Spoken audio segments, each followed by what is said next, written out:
y a todas. Muchas gracias por venir. Perdón por el inconveniente. Bueno, en primer lugar queremos agradecer al Departamento de Tecnología, que fue quien nos aprobó esta actividad, que fue organizada por el CEALU, que es el Centro de Estudiantes de Wuhan, y Agrocoullu. Para aquellos que no conocen, Agrocoullu es un grupo de estudio y trabajo conformado por docentes, estudiantes y graduados de la carrera de Ingeniería Agronómica, que se creó con el objetivo de reflexionar, debatir y generar acciones concretas vinculadas a la agroecología y a la soberanía alimentaria en la universidad y en el territorio. Y también el de incorporar en la formación de los profesionales este enfoque y de acompañar aquellas transformaciones que se ven en el territorio hacia una transición agroecológica. Y bueno, el día de hoy tenemos esta actividad que es la de querer compartir con docentes, con estudiantes y productores la experiencia de un ingeniero agrónomo egresado de la UNU que trabaja en un establecimiento de producción hortícola en el Bolsón, provincia de Río Negro. Y que bueno, este establecimiento se caracteriza por llevar a cabo y materializar el enfoque agroecológico en todas las etapas del proceso productivo y bueno, logrando resultados sobresalientes, admirables y maravillosos para compartir con todo el mundo. Así que bueno, no decimos nada, le voy a ceder la palabra al ingeniero agrónomo Iván Arnica.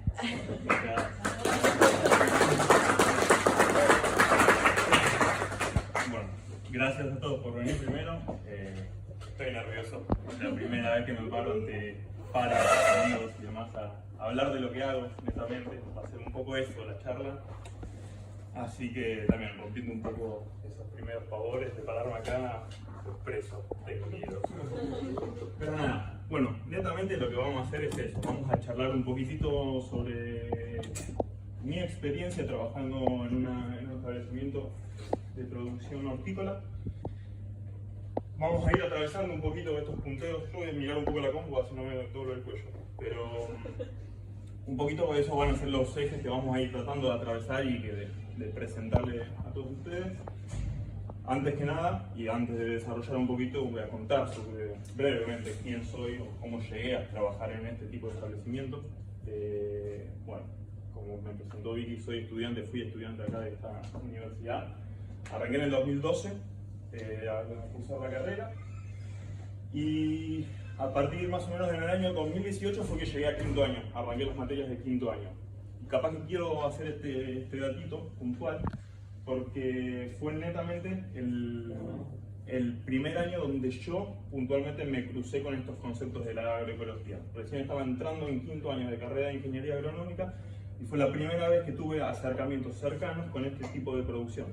Capaz que en algunas materias habían mencionado algunos detalles, pero en primera persona, la primera experiencia la tuvimos cuando fuimos con el viaje de vegetal, que hicimos vegetal, una materia de cuarto año, al final de la cruzada, en febrero, hay muchos que ya lo habrán hecho el viaje, supongo.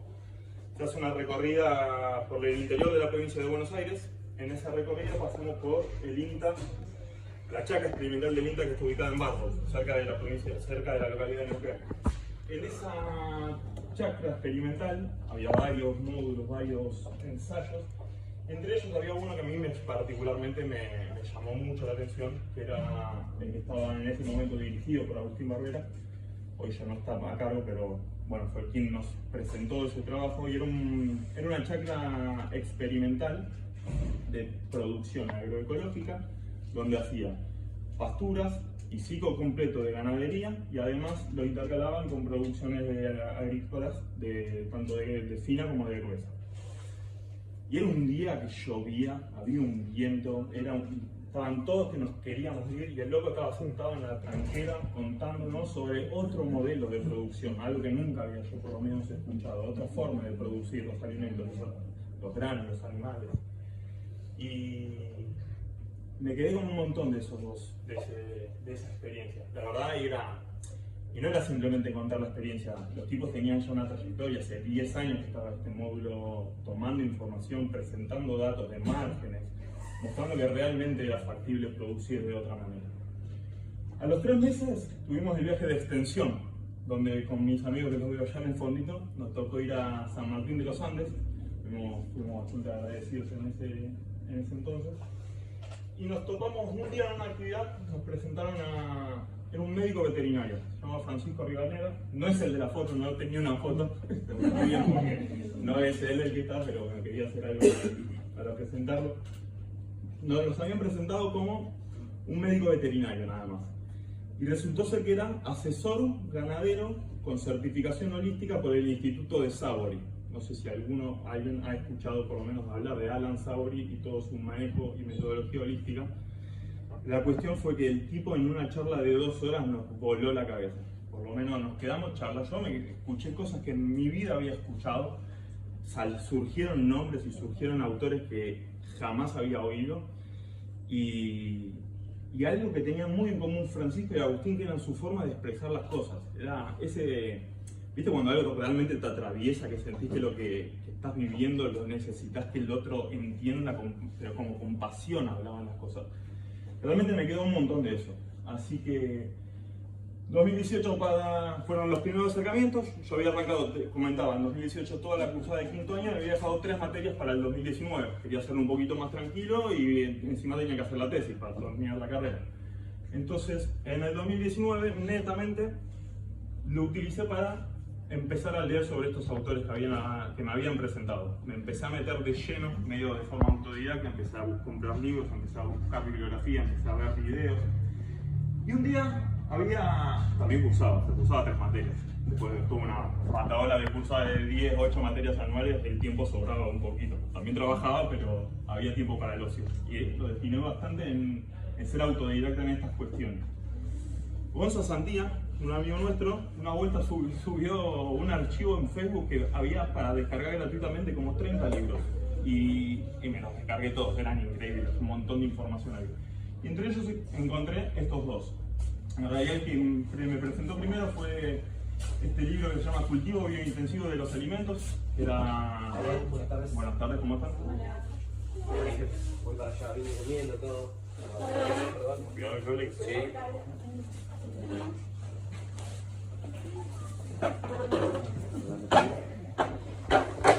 Bueno, básicamente en ese libro el título tiene el término biointensivo, que es un poco el enfoque productivo que nosotros desarrollamos en nuestra chacra. Más adelante lo voy a presentar un poco más en profundidad. Lo que tenía este libro, o este enfoque en realidad, hablaba de bases y técnicas de producción, pero más a una onda de huerta familiar, de autoconsumo. Pero proponía situaciones, o sea, te decía que básicamente podías producir todo el alimento que necesitabas para cubrir los requerimientos básicos de tu dieta en 400 metros cuadrados. Con unas técnicas, planteos súper intensivos, rotaciones y demás. Una dieta media de guerra, basada en mucho carbohidrato a partir de la papa, proteínas con legumbres y demás. Pero bueno, fueron distintos conceptos que fui de a poquito empezando a buscar y escribir. A partir de Gibbons, encontré que nosotros acá en Argentina tenemos nuestro propio Gibbons, que se llama Fernando Pía. Fundó el CIESA, que es un centro de investigación y enseñanza de la agricultura sostenible. Vive en Lago Puelo, vive a 15 minutos de mi casa hoy en día. Y el tipo básicamente cursó con John Gibbons, viajó a Estados Unidos, no lo nombré, pero él es estadounidense. Viajó y se formó con él. Aprovechó un poquito su historia y ofrecía un curso de huerta virtual, básicamente esto, de cómo hacer todas estas técnicas, daba su cursito para explicarles sus técnicas, básicamente. Así que, de vuelta, como tenía un poquito de tiempo, me metí y empecé a profundizar esos conceptos. Pero todo esto, el 2019 yo me tenía que recibir, con lo cual, para fines del 19 me metí de lleno ya con la tesis. Quedó media plasmada todo en un montón de información en una sola foto, pero básicamente quería reflejar acá es que para cuando ya estaba terminando la tesis en el 19, en realidad los ensayos, ya para el 2020 estaba metiendo el último ensayo en la incubadora para poder tener el último dato que necesitaba, y explotó el bendito COVID. Se cerró la universidad, no vale la pena profundizar sobre esa situación, simplemente que se me frizó absolutamente todos los planes que venía, por lo menos como venía yo avanzando. Que sí. En ese sentido, encerrado en un departamento en Morón, básicamente desarrollé un emprendimiento que se llamaba Huerta al Cubo, que básicamente lo que hacía era, le ofrecía a gente la instalación de una huerta, le hacía un seguimiento, le ofrecía un mantenimiento, y medio como que lo aproveché como para empezar a jugar un poquito con las técnicas que había estado aprendiendo y leyendo de estos autores anteriormente. Así que ese fue como el primer acercamiento que empecé a tener de meter las manos en la horticultura, realmente a una cosa muy a pequeña escala, huertas familiares de 3, 4, 5, 6 metros cuadrados, cosas muy chiquititas, pero bueno, me divertía, jugaba. La realidad es que, bueno, al mismo tiempo, bueno, el COVID medio como que nos puso a todos medios raros en un montón de sentidos, y algo que me seguía atravesando, no seguía atravesando, a mí no quedaba a mí, era el hecho de seguir viviendo en las ciudades. Y siempre desde que nos conocimos, nuestro objetivo era irnos al interior, por lo menos. Yo, por lo menos, desde que tengo uso de razón de que entré a la universidad, sabía que me recibía y me quería ir para adentro. Pasé por muchas localidades en el medio de mi cabeza. Con mi compañera encauzamos hacia la Patagonia. Y así fue medio como que lo hicimos. En el febrero del 21 nos tomamos de vacaciones, nos fuimos a recorrer básicamente la Patagonia, a ver qué lugar nos gustaba quedarnos para vivir y dónde estaba la posibilidad de conseguir algún laburito. Hicimos con unos cuantos currículums abajo del brazo. Así que en ese viaje lo fui a conocer a Fernando Pía en persona, que había hecho el curso. Le pregunté dónde podía ir a llevar un currículum o algo. Y me dijo, andate al vivero 1. Era un vivero que estaba ahí muy cerquita, que se caracterizan por ser productores de plantas de fruta fina. Tienen un laboratorio, hacen iniciación de cultivos por in vitro con tejido meristemático, micropropagación meristemática. La cuestión, fui a buscarlo a Emilio, el dueño del vivero, no había nadie, era el mediodía, estaban todos durmiendo la siesta, y así, allá a lo lejos, encontré que había una producción hortícola bastante grande. Yo estaba haciendo huertas familiares y de repente veo a lo lejos tremenda producción y había un loquito ahí parado arreglando unas cintas de goteo. Ese loquito es Conrado Tonietti. El muchacho le arrendaba tierras al vivero, hacía más de 10 años, bueno, en ese momento, hace casi 10 años que la arrendaba, y estaba a cargo de una producción de hortalizas agroecológica. Él había estudiado, empezó a estudiar literatura cuando él es oriundo de Bariloche. Empezó a estudiar literatura, consiguió una beca deportiva, terminó en Estados Unidos en una universidad estudiando, pero eso es lo anecdótico, porque fue que ya 20 años atrás conoció el mundo de lo que nosotros estamos hoy transitando. Empezó a fogonearse con los conceptos de la agroecología, con la horizontalidad, con un montón de la comunidad sosteniendo a los productores. Y volvió con todo eso absorbido como una esponja y lo canalizó en lo que hoy es Huerta Amarantos. En esa charla que nos encontramos, charlamos 2 horas básicamente, casi que firmé contrato en ese momento. Él estaba buscando, necesitaba gente que quiera trabajar, yo estaba terminando la carrera con unas ganas de trabajar en el campo inmensas. Conectamos y así fue que llegué básicamente. Eso fue en el verano del 2021, la temporada estaba en pleno desarrollo, nosotros nos volvimos y básicamente termino de escribir la tesis, la entrego y nos vamos. Y así fue, ni siquiera esperé a rendir hacer la defensa, la entregué en julio y en agosto ya estábamos cargando todo en el auto y nos fuimos. Y bueno, y ahí llegamos al bolsón.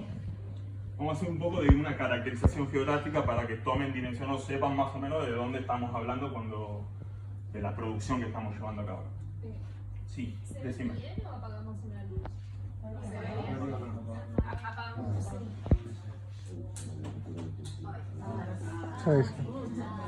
Se ve bien. Bueno, acá lo que vemos es la ciudad de Bolsón, la ves ahí en el centrito, es el puntito. Es una localidad que está, bueno, al sur-oeste de la provincia de Río Negro. Tenemos 100 kilómetros, 150 kilómetros para el norte, la ciudad de San Carlos de Bariloche, una mega ciudad. Y tenemos 180 al sur, la ciudad de Esquel, todo atravesado por la Ruta Nacional 40. El Bolsón es una de las 9 localidades que se denominan, se autoproclaman como la comarca andina. siendo la característica de que el Bolsón es la única que está en la provincia de Río Negro. Las 8 localidades restantes son de Chubut. Ahí se ven algunas, Lago Pueblo, El Hoyo, El Puyén, hasta Cholila. En términos medio políticos, genera un montón de complicaciones a veces, porque vivimos como una comunidad, como una regionalidad, pero hay un montón de repente de cuestiones burocráticas. Esa franja, ese paralelo 42 hacen que sean bastante complejas en ciertos casos. Situaciones irrisorias como decir que tenemos un INTA en el Bolsón y un INTA en El Hoyo y que ambas delegaciones le responden a un INTA, a una entidad diferente. Y estamos hablando de ciudades que están a 15 kilómetros. Cositas así. Bueno, si nos adentramos un poquitito en lo que es el valle del Bolsón, lo que es el Bolsón netamente es un valle bastante profundo en lo que es la Patagonia. Estamos hablando de una localidad que se ubica a 300 metros sobre el nivel del mar. Básicamente es un gran pozo en la Patagonia y eso le confiere realmente características agroclimáticas únicas en la zona. Por un lado tenemos, bueno, obviamente toda la Patagonia antiguamente era un gran glaciar en las épocas de que todo era hielo. Cuando empiezan a retrocederse, cuando se empieza a calentar de vuelta la tierra y empiezan a retroceder esos glaciares, fueron modulando el paisaje, generando ese gran pozo que hoy es el Valle del Bolsón. Lo que podemos apreciar o mencionar, tal vez vale la pena también en términos climáticos, se puede observar un segundo cordón montañoso, o sea, todo esto es la cordillera de los Andes. Y acá tenemos este cordón montañoso paralelo, que está principalmente, bueno, este es el cerro Piltriquitrón, es el cerro emblemático de la localidad. Un poquito más para el norte podemos seguir con el cerro Cerrucho y demás.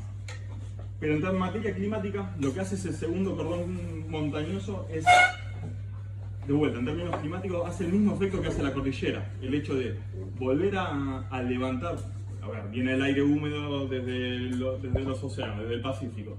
Se levanta en la cordillera, toma temperatura, precipita. Vuelve a bajar en el Bolsón. El Bolsón es una zona llena de ríos, llena de lagos, hay un montón de humedad. Vuelve a cargarse de humedad, vuelve a levantarse en el paredón del segundo cordón y vuelve a precipitar. ¿Qué pasa? Precipita del lado de la ciudad. Con lo cual, en el Bolsón tenemos un régimen hídrico de 1000 milímetros anuales, casi como el mismo que podemos estar hablando acá de la provincia. Su distribución no es, no me acuerdo cómo es el término de alguien de homogénea. ¿Cómo sería? Homogéneo, sí. No es homogénea su distribución, sino tiene un déficit hídrico en verano y todas las precipitaciones, la abundancia se generan en el otoño-invierno. Tenemos la suerte de que como estamos en un clima patagónico, se conserva el agua en la montaña en forma de nieve. Dato no menor porque realmente para riego contamos con un agua de excelentísima calidad. Así que bueno, en materia... Después, el datito este de que estamos a 300 metros sobre el nivel del mar y esas condiciones, vale la pena rescatarlas porque si hacemos 100 kilómetros al norte, que nos vamos para El Manso, nos vamos para Bariloche, nos vamos para el sur, para el lado de Cholila, para Espuyén o para Esquel, no podés hacer ni la mitad de los cultivos que haces ni en la mitad de la ventana productiva que lo hacemos. Entonces, agroclimáticamente, la ciudad del Bolsón es una ciudad estratégica en materia de producción de alimentos. Sobre todo cuando podemos estar hablando que estamos a 100 kilómetros, 150 de una mega ciudad como es Bariloche que tiene casi una nula capacidad de producción. Bueno, un poquito más de datos de color. La ciudad de Bolsón, en términos demográficos, la comarca andina en sí, el último censo dio que hay alrededor de 85.000 habitantes. Solamente en el Bolsón hay 50, con lo cual es un poco la ciudad estrellita de la comarca. Pero para tomar dimensión, vi que Luján en el último censo dio algo de 120.000 habitantes, como para tener ese paralelismo. Y acá lo que podemos ver en la imagen, bueno, en el centro está obviamente todo el entramado urbano y para el norte se empieza a ver todo lo que es la zona de chacras. Ahí es donde estamos netamente nosotros trabajando, hay muchas zonas de luculares, hay un montón de... La producción en el Bolsón realmente es bastante diversificada. Y llegamos a nuestra chacra. Esta es la chacra del vivero humus en sí. Nosotros le arrendamos tierra a la chacra del vivero. Tiene una superficie de 7 hectáreas la chacra en sí. Nosotros solamente arrendamos 1 hectárea. Lo que nos corresponde a nosotros, a ver si se ve más. Sí, mira. Es este bloquecito acá donde tenemos los invernaderos. Después este bloque de acá que se ve en verde, que lo llamamos el bloque triángulo. Y después tenemos acá donde están las vaquitas pastoreando para la izquierda. lo que llamamos el bloque Nogales, porque todo esto es un corredor de Nogales. Después en esta misma chacra tenemos la sala de lavado, tenemos la parte de iniciación de cultivos y demás. Pero bueno, netamente era como para poder introducirlos, a ver, darle un marco geográfico, de un contexto de dónde es que estoy trabajando. Así que vamos a hablar un poco de cómo trabajamos en Amarantos. Enfoque productivo, puse ahí biointensivo. ¿Alguno escuchó hablar alguna vez de este concepto, de esta técnica, de esta metodología de producción? Eso es para ustedes, pregunto, pueden decir sí, no, nada. Nada. Bien. El biointensivo, básicamente, como había mencionado en una primera instancia con el libro de Gibbons, que estaba desarrollado o enfocado más a una agricultura, a una producción de autoconsumo, de autoabastecimiento, este enfoque toma fuerza o empieza a nacer de las experiencias de productores franceses durante el siglo XIX. En una ciudad de París mucho más chica a la ciudad actual, la ciudad estaba completamente rodeada de huertas, de chacras, súper chiquitas, no tenían una superficie mayor a 1 hectárea. Actuaban como una especie de cinturón verde hortícola, netamente, y abastecían a la ciudad. ¿Qué pasa? Todos eran propietarios de su tierra, todos trabajaban 1 hectárea. Y había mucha de ciudad, la ciudad si bien era más chica, había mucha gente a la cual abastecer. Y los tipos se volvieron expertos básicamente en aumentar los rendimientos por unidad de superficie.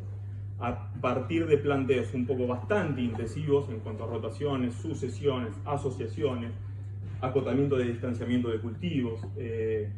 Básicamente, a partir de estas experiencias, obviamente pasó el tiempo, empezaron a desarrollarse más conocimientos, se puede entramar un poco con las teorías del biodinámico, sin entrar en cuestiones específicas o propias del biodinámico, pero se empieza como a entrelazar bastante líneas de producción y llegamos netamente a lo que es el biointensivo, o por lo menos cómo se puede buscar si la pones en Google o en algún libro.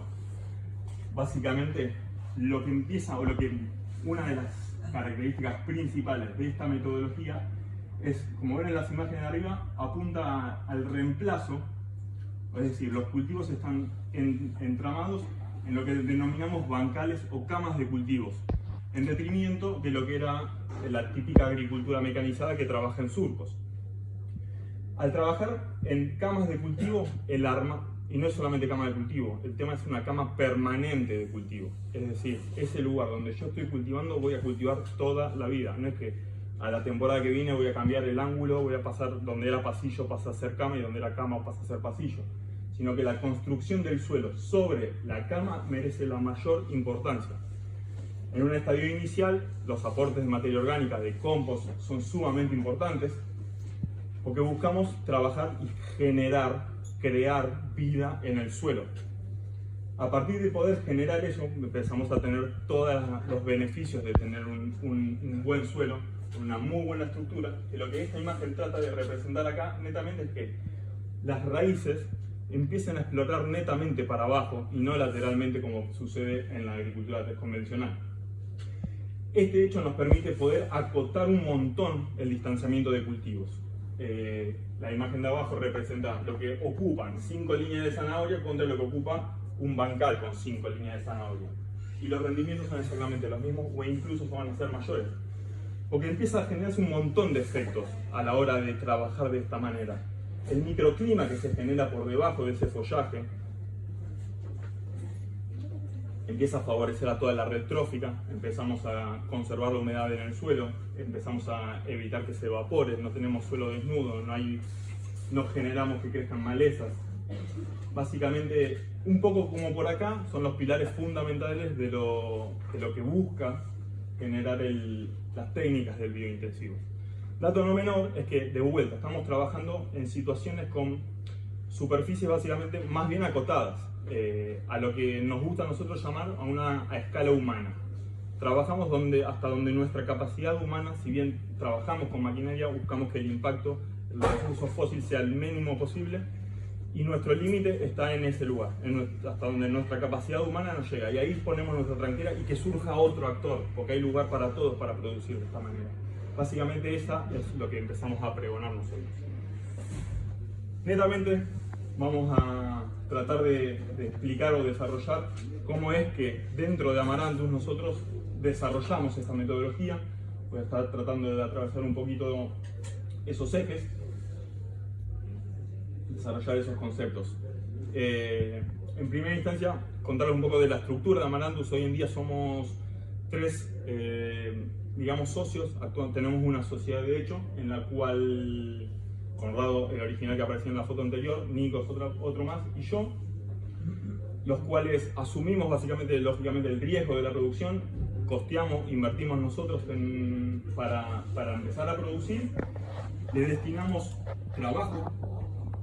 Nosotros decidimos o nos planteamos hacer un trabajo que sea de 180 horas mensuales, básicamente un trabajo de 8 horas diarias, 5 veces a la semana.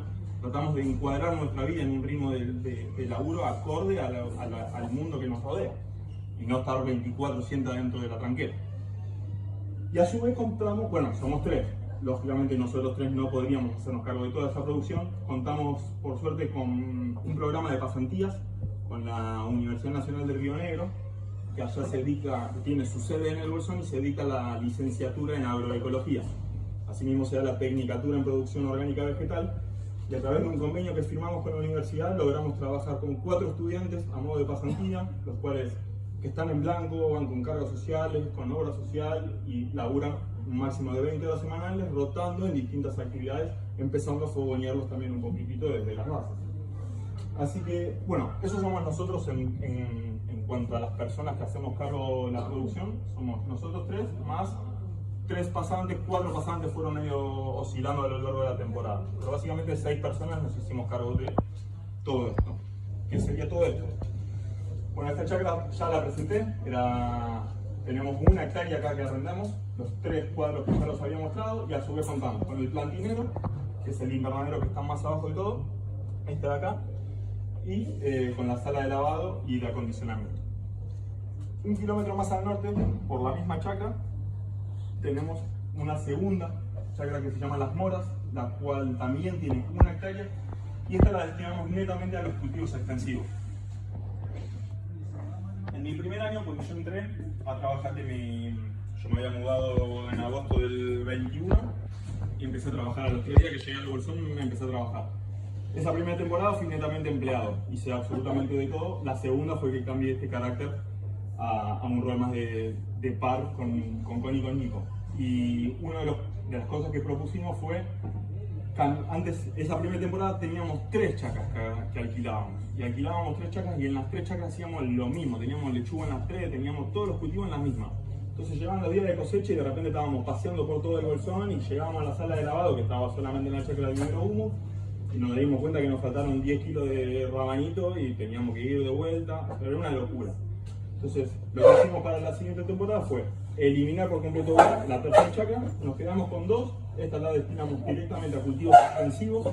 Hicimos choclo, hicimos el zapallar, hicimos la papa, tuvimos intenciones de hacer haba y arveja, no pudimos porque el gusanito nos comió la semilla, así que abortamos el haba y la arveja. Pero bueno, esta segunda chacra la destinamos principalmente a esos cultivos. En cuanto a la estructura, ¿qué disponemos? ¿Cómo trabajamos? Tenemos un Kubota, un tractorcito, tiene 23 caballos, es el más chico que presenta la línea de la marca Kubota. Hoy en día este ya no está disponible, ahora hay uno de 24 como el más chiquitito, pero es suficiente y tiene la suficiente potencia para hacer todo lo que nosotros necesitamos, que no es mucho, no le hacemos tanto uso al tractor realmente. La única modificación que le hicimos fue, le ensanchamos la trocha, porque lo que buscamos justamente en esto de tener un bancal, una cama de cultivo permanente, que no se compacte, que no se pise, la trocha original caminaba por los bordecitos. Entonces la ensanchamos un poquito y camina directamente por los pasillos. Entonces va de caballito por arriba de todos los bancales. Tenemos 2 cuerpos, los cuales, bueno, ahí tenemos a la derecha y arriba, es en la misma imagen, es un vibro, básicamente son estas púas, que las usamos en estadios iniciales cuando empezamos a preparar el suelo. Uno de los principales problemas que podríamos decir son las malezas y el agropiro en sí. El agropiro con todo su entramado de rizomas hace que prolifere mucho cuando no lo cuidas y cuando no lo atendés bien, realmente se vuelve un problema. Y el vibro nos ayudó bastante, porque bueno, pasamos rapidito, 1, 2, 3 veces, empezamos a cargar, nos sentamos, escarbamos, levantamos los rizomas, plantamos pilas de rizoma, de agrofito, y empezamos a tratar de a poquito de ir limpiando. Después tenemos el surcador. En esta foto está puesto uno solo porque lo estábamos usando para cosechar papa. Lo metemos en el centro y tiramos las papas para los costados. Pero en sí son dos que nos sirven en ese armado inicial de bancales para hacer el pasillo y vamos tirando suelo por arriba de los bancales. Y después tenemos estas dos máquinas. La de la izquierda, la misma de arriba, la de toda la derecha, es una trituradora básicamente. Tiene un eje cilíndrico con martillos que al girar destruye absolutamente todos los restos de cultivos. Y en esta situación de planteos bastante intensivos, donde las rotaciones son bastante rápidas, o sea, cosechamos todo el cultivo, todos los repollos, se terminó el bancal de repollo, metemos la trituradora, se liquidó todo eso, metimos el rotocultivador, que es el rojito de abajo, que es el que nos termina de armar y dejar bien parejita la cama, y ya los 2 días estamos de vuelta trasplantando sobre ese mismo bancal. Herramientas manuales, son muchas más que las que vemos acá en la foto. Acá tenemos un bieldón, que básicamente también se le conoce como barra en U. Tiene unas púas de unos 25-30 centímetros. Esta es una herramienta muy utilizada en lo que era el planteo del biointensivo de huerta familiar, porque te permite insertarlo en ese mismo sentido. Esto es un bancal de zanahoria, lo que son en las imágenes. A lo largo lo vas enterrando, haciendo fuercita, y lo desplazas para atrás, y lo que vas haciendo, vas descompactando a niveles de 30 centímetros por lo menos. Imagínense que con la superficie que nosotros tenemos, trabajar con ese instrumento no es viable a un uso familiar o de huerta urbana. Es una herramienta increíble. Nosotros lo usamos netamente para descalzar las zanahorias a la hora de cosechar. En el medio tenemos el escardillo, es mi herramienta favorita. No sé si alguien había visto o usado alguna vez un escardillo. Básicamente es un palo de escoba que tiene una gilet. La trabajas bien afilada, cuando emergen las primeras malezas, están en estado de cotiledón, te fuiste a barrer el bancal y te levantaste todas las malecitas. El control de maleza es mecánico, es físico, no hay otra manera de trabajar en este sentido. Después podemos hablar de asada, podemos hablar de pala, hay un montón de herramientas manuales, las tenemos y usamos casi todas. Bueno, te funciona, digamos, el escardillo ese. ¿Cómo? La que mejor te funciona es el escardillo. Yo me siento bastante cómodo utilizando, es una herramienta en la que le tomaste la práctica y el uso. Podés hacer, en 1 hora recorriste 4 o 5 bancales y lo limpiaste bastante rápido. Te hago una consulta, Sí. En la foto anterior no sé qué había sembrado. Eso es un avena.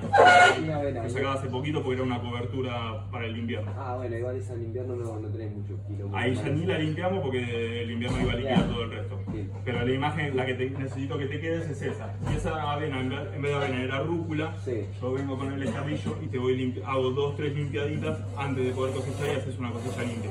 ¿Y la distancia, digamos, entre líneas es similar?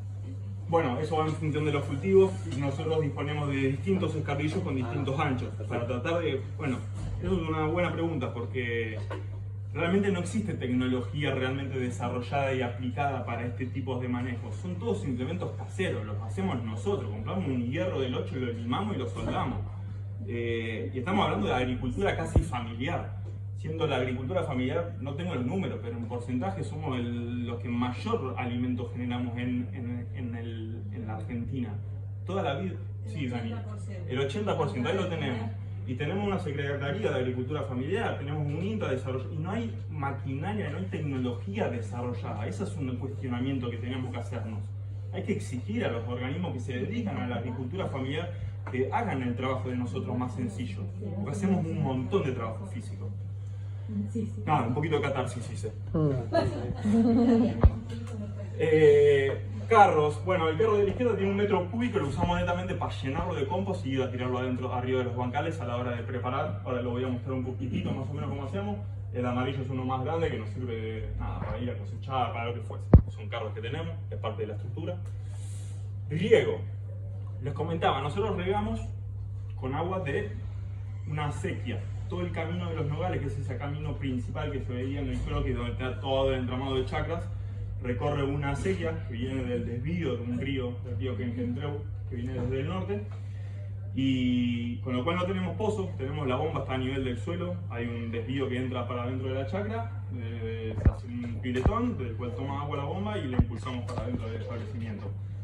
Toda la conducción utilizamos este sistema que son unos tubos de aluminio de la marca Raesa. Particularmente usamos esto en principio porque dentro del contrato de alquiler que tenemos con el vivero ya contaba con este sistema de riego y nos da uso de varios de estos tubos. Al mismo tiempo fuimos capitalizando un poco más porque necesitábamos regar, básicamente, la superficie se fue ampliando, se fue modificando y usamos regadores de aspersión por impacto. Ahí se ven los pies y el aspersor.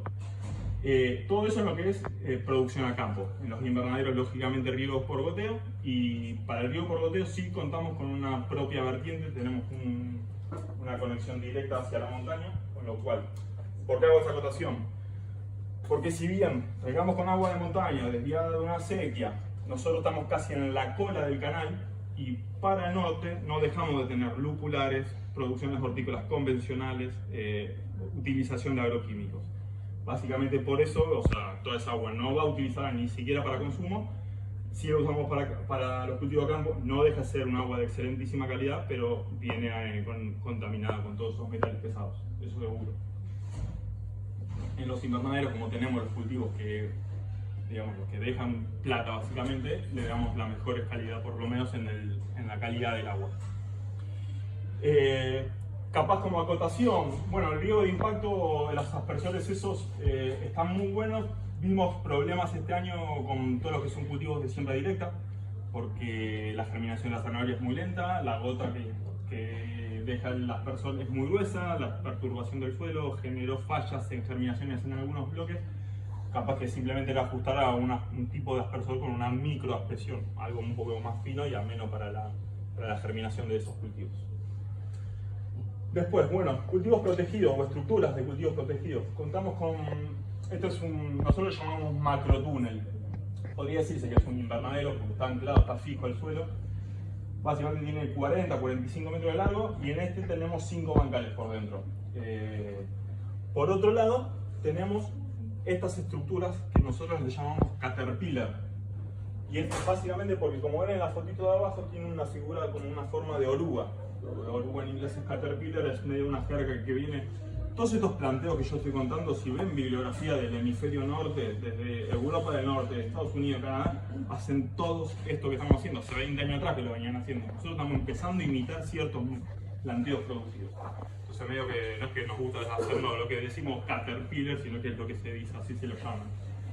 Tienen la facilidad que son súper económicos, son unos tubos de acero inoxidable que nosotros tuvimos, o sea, los compramos rectos, teníamos una dobladora, le hicimos el arqueado, tenemos el plástico, lo vas montando, se arma en menos de un día, levantamos 3 invernaderos. Nosotros tenemos estructura para 4 Caterpillar de 40 metros de largo.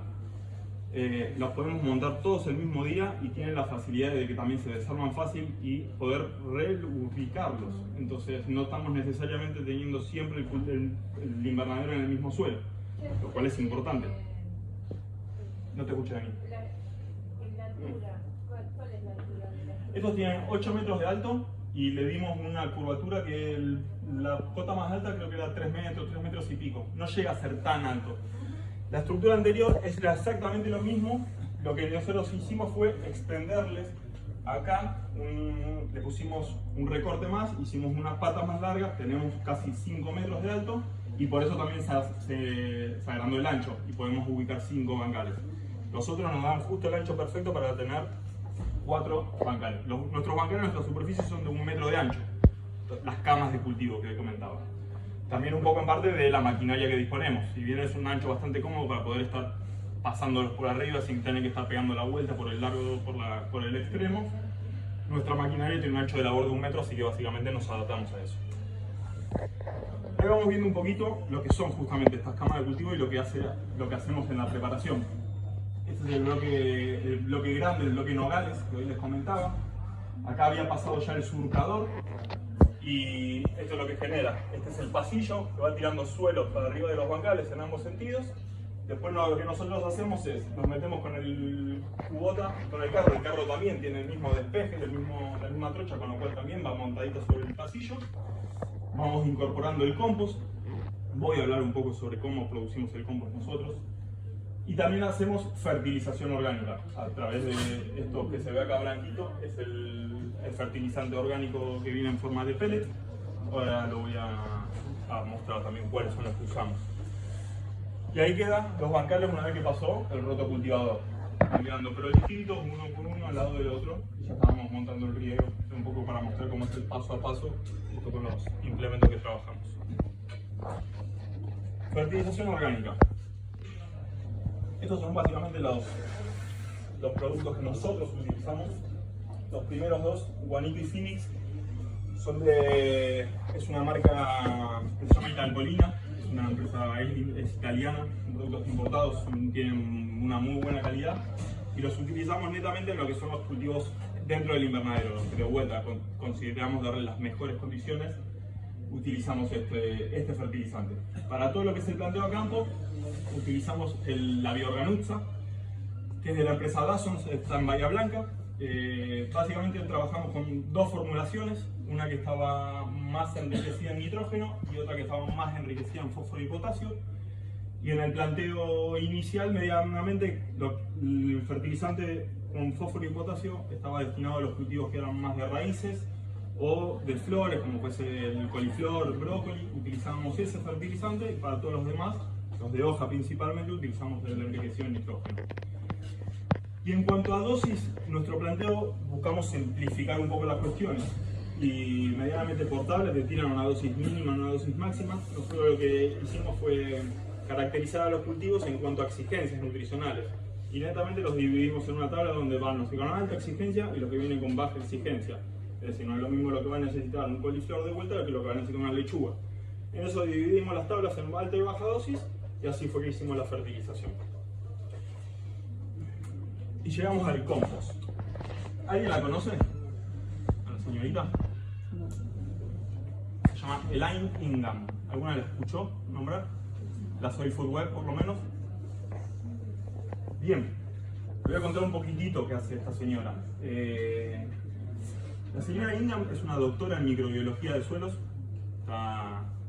Tiene 7 nombrecitos más, además de doctora, magister, ingeniera, una trayectoria increíble en el ámbito académico, en el ámbito universitario, hasta que llegó un punto donde empezó a... Bueno, ahora voy a presentar un poco de qué se trata, pero básicamente su historia, lo que le pasó a ella fue que desde arriba le dijeron que lo que ella estaba explicando, lo que ella estaba enseñando no lo podía explicar en las aulas. Presión de lobby, conspiranoia, podemos pensar de lo que querramos. La señora se cansó, renunció y abrió su propia empresa, la Soil Food Web. Y da un curso virtual, tiene varios módulos. Tengo la suerte de poder haberlo hecho, es un curso bastante caro realmente, pero mi socio lo que hizo fue amablemente le mandó una carta contándole lo que nosotros estábamos haciendo y nos dieron una beca completa, con lo cual accedimos a todo el material que esta señorita expone, el cual es invaluable. Observándolo, escuchándolo, después de haber hecho una carrera de grado como fue la de ingeniería, lo único que a mí me pasaba era que me caían fichitas, me caían moneditas completando un montón de vacíos que la universidad lamentablemente, hasta donde yo la había transitado, no me los había cubierto. Lo que ella propone o presenta acá es lo que se llama la Soil Food Web, la red de alimentación de suelo, donde tenemos identificados varios niveles tróficos, arrancando en el primero, obviamente, con las plantas. Lo que podemos observar netamente, linealmente, es un flujo de carbono, un flujo de energía. Arrancamos obviamente con la energía del sol, las plantas, productoras de fotosíntesis, empiezan a generar sus azúcares, los traslocan a las raíces, y desde las raíces, increíblemente, exudan, pero exudan un montón las plantas. Cosas que a razones de... Hay plantas que pueden estar, de lo que traslocan a sus raíces, pueden estar exudando el 80%. Y vos decís, ¿para qué generar tanto si después lo vas a estar escupiendo? Y claramente, todo tiene un sentido cuando empezás a atar algunos cabitos. Ese alimento no va netamente que para alimentar todos estos exudados a las bacterias y a los hongos. Entre las bacterias, los hongos, el metabolismo, los desechos vegetales, los exudados, empezamos a generar la materia orgánica. Todo este entramado, y todo esto que estoy hablando, nos tenemos que estar visualizándolo en la rizósfera. Estamos hablando de que todo el contorno, todo alrededor de las raíces, vamos a tener una red trófica inmensa. Empezamos a alimentar a las bacterias, empezamos a alimentar a los hongos. Y ahora, estos exudados, hay un montón de trabajos que están presentándose que indican que tienen relación directa con cierto microorganismo y con lo que está queriendo necesitar. La planta necesita zinc, le manda un azúcar a sus raíces, la exuda, la agarra un hongo y el hongo dice, che, te tengo que traer zinc a la planta. ¿Qué tienen los hongos? ¿Qué tienen las bacterias? Una batería enzimática tan compleja y distinta a la capacidad que tienen las raíces de poder absorber sus nutrientes, que fácilmente le dice al hongo, yo te doy la azuquita, yo te doy toda la comida que vos necesitas, vos tráeme lo que yo necesito. Es increíble, pero hay que empezar a imaginarse esa vida, cómo funciona ese hongo. Parece algo esotérico, algo difícil incluso de medir, pero hoy en día hay infinitos trabajos. En la Universidad de Tokio recientemente presentó uno donde hablaba de esta especificidad del azúcar que secreta la raíz para decirle al hongo que traiga ese nutriente. Ahora bien, la bacteria, el hongo lo incorpora, se lo toma en su propia biomasa, pues tiene la batería enzimática para solubilizar ese nutriente que estaba en el material mineral que la planta no puede absorber por sí sola. La bacteria, el hongo sí hace, lo absorbe, lo toma y lo tiene en su propia biomasa. Para que ese nutriente después pueda llegar a ser absorbido, o sea, estamos hablando primero de un nutriente que estaba en una forma inorgánica, lo absorbe el hongo, lo absorbe la bacteria, pasa a estar en una forma orgánica. Necesitamos que vuelva después al cultivo. ¿Qué pasa? Vamos al tercer nivel trófico. Encontramos los protozoos, encontramos los nematodes, encontramos los microartrópodos. ¿Qué hacen? Se alimentan netamente de estos hongos, de estas bacterias. La concentración de nutriente que tiene un hongo, que tiene una bacteria, está al punto, esa concentración, que no la encontrás en ningún otro ser vivo en la Tierra. Son súper concentrados en nutrientes. Entonces, los requerimientos que necesita el protozoo, que necesita el nematode, que necesita ese microartrópodo son mucho mayores de lo que él necesita. Empieza a secretar. Lo secreta de una forma inorgánica, completamente disponible para la planta. Toda esta película es importante que tenemos, el único pantallazo que tenemos que también quedarnos es que estamos hablando de una situación de suelo aeróbica. Todo el desarrollo microbiano y fúngico que nosotros buscamos desarrollar y del tercer nivel trófico, de protozoos sobre todo, necesitamos que sea aeróbico, que son justamente los microorganismos que no son los patógenos. Cuando haces un entramado, una baja de línea de microorganismos patógenos y microorganismos benéficos, si bien estamos hablando de biología, hay un montón de grises, casi que la balanza se da hacia lo aeróbico y hacia lo anaeróbico. Entonces, esas condiciones son importantes. Netamente, ¿qué hace de esta red trófica? Es el ciclado de nutrientes. Todo lo que las plantas necesitan, todos los nutrientes están en el material mineral de los suelos. Los suelos tienen todo el nutriente que nuestros cultivos necesitan. Necesitamos que alguien vaya, lo saque, lo remueva y se lo dé al cultivo. Entonces, para que esto funcione, necesitamos una red trófica completa.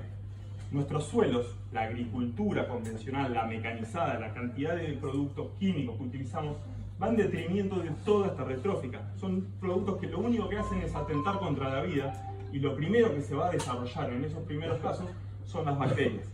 Y un suelo netamente, si ponemos una muestra del suelo, de cualquiera de nuestros suelos, lo ponemos en el microscopio, lo único que vamos a encontrar son bacterias. Entonces netamente lo que nuestro enfoque, capaz que la característica más primordial de lo que nosotros buscamos hacer en Amaranthus es esto, es trabajar sobre esta red del suelo y corregirla, porque nosotros vemos que tenemos faltantes depredadores en este ciclo. Por eso utilizamos también fertilizantes orgánicos, que tienen una base soluble, que nosotros lo vemos, ponemos el fertilizante y el cultivo rinde. Ahora, podríamos utilizar mucho menos fertilizantes si yo tuviese la red esa completa. ¿Cómo completamos la red? Netamente haciendo compost, un compost biológicamente completo.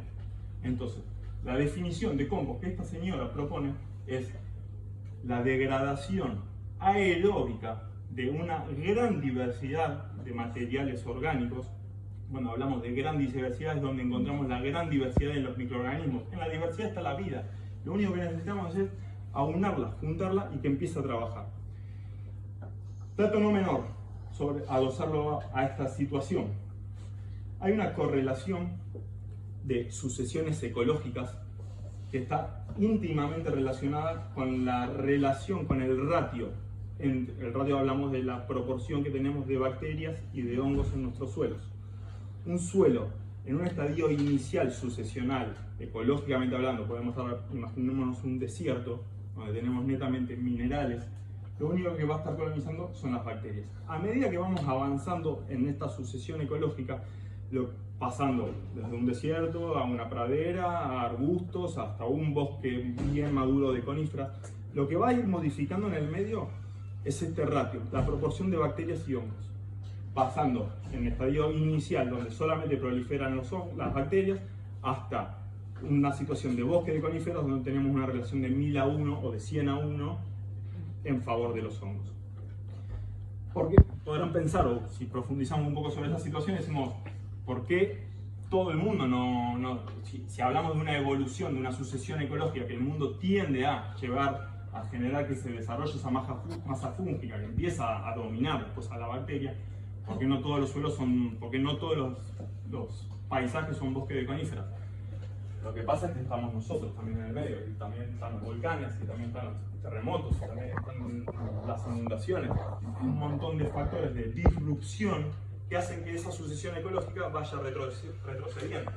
Si nosotros estamos buscando desarrollar masa fúngica y venimos con un arado, venimos con una reja, venimos con un cincel, lo único que estamos es destrozando toda la cifa, estamos retrocediendo sucesión, no estamos creando suelo, no estamos generando las condiciones para que se empiece a expresar toda esta red trófica, que se dé todo el beneficio que acarrea una red trófica, hablando de formación de suelo, de estructura, retención de nutrientes, ciclado de nutrientes, retención de agua. Bueno, es un montón.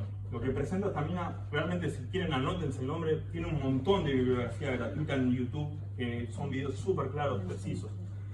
Nosotros hicimos el curso y empezamos a producir nuestro propio compost. Básicamente hay una línea básica, identificando de vuelta en esta sucesión ecológica, nuestros cultivos merecen básicamente un ratio de bacterias y hongos cercano a 1, 0,7 dice básicamente la teoría, es decir, cada una bacteria que haya 0,7 hongos. Los ingredientes que nosotros utilizamos para producir este compost van justamente en sintonía a este estado sucesional que nosotros. Si nosotros queremos cultivar un bosque, queremos cultivar pinos, la receta original tiene que ser diferente, tiene que ser más rica en compuestos de lignina, que son los que utilizan los hongos, y no tan rica en material verde o rico en nitrógeno, que es el que es fácilmente y rápidamente asimilable por una bacteria. Nuestra receta base, que es el punto de partida donde nosotros iniciamos a la hora de producir el compost, es identificar elementos materiales en 3 categorías: de alto contenido de carbono, de contenido medio de nitrógeno, digamos, material verde, o sea, alto contenido de carbono podemos hablar de un rollo de fardo. Contenido verde, estamos hablando de cultivos, restos de cosecha, y de alto nitrógeno, que ahí podemos estar hablando de leguminosas, de guanos, básicamente esos materiales se van dividiendo en distintas categorías. Nosotros iniciamos un compost con un 10% de alto contenido de nitrógeno, 30% de nitrógeno medio y un 60% de compuestos carbonados. Un alto contenido de carbono porque buscamos que se genere la masa fúngica. Es un compost que en 60 días lo tenemos terminado.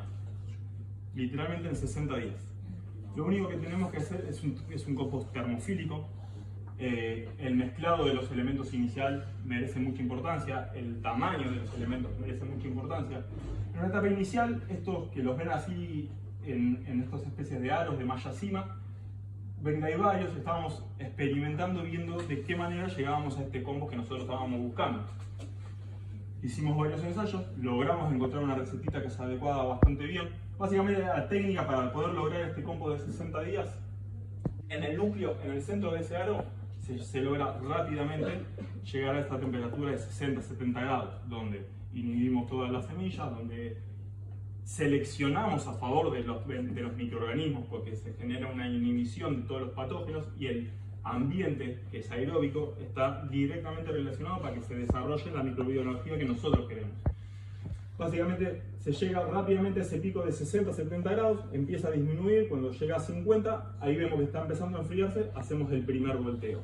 Y el volteo lo hacemos así: sacamos la malla, todo el material que está arriba lo ponemos a un costado, la periferia la llevamos a un costadito. El núcleo que ya pasó la temperatura suficiente, el tiempo suficiente para estar correcto, lo ponemos abajo. O sea, movemos el aro, ya habíamos sacado todo el material de arriba, sacamos el material del costado, lo ponemos en un costado.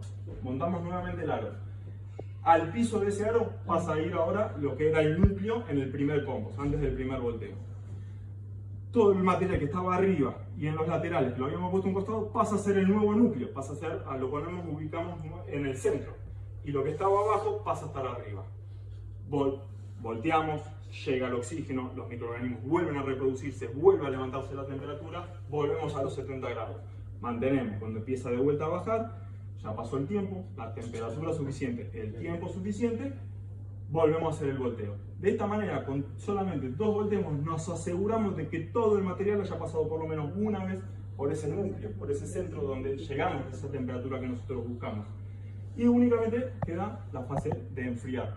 Y en el enfriamiento empieza la colonización fúngica. Ese realmente en 60 días, en verano un poco menos de días todavía, logramos tener un compost de excelentísima calidad listo para usar.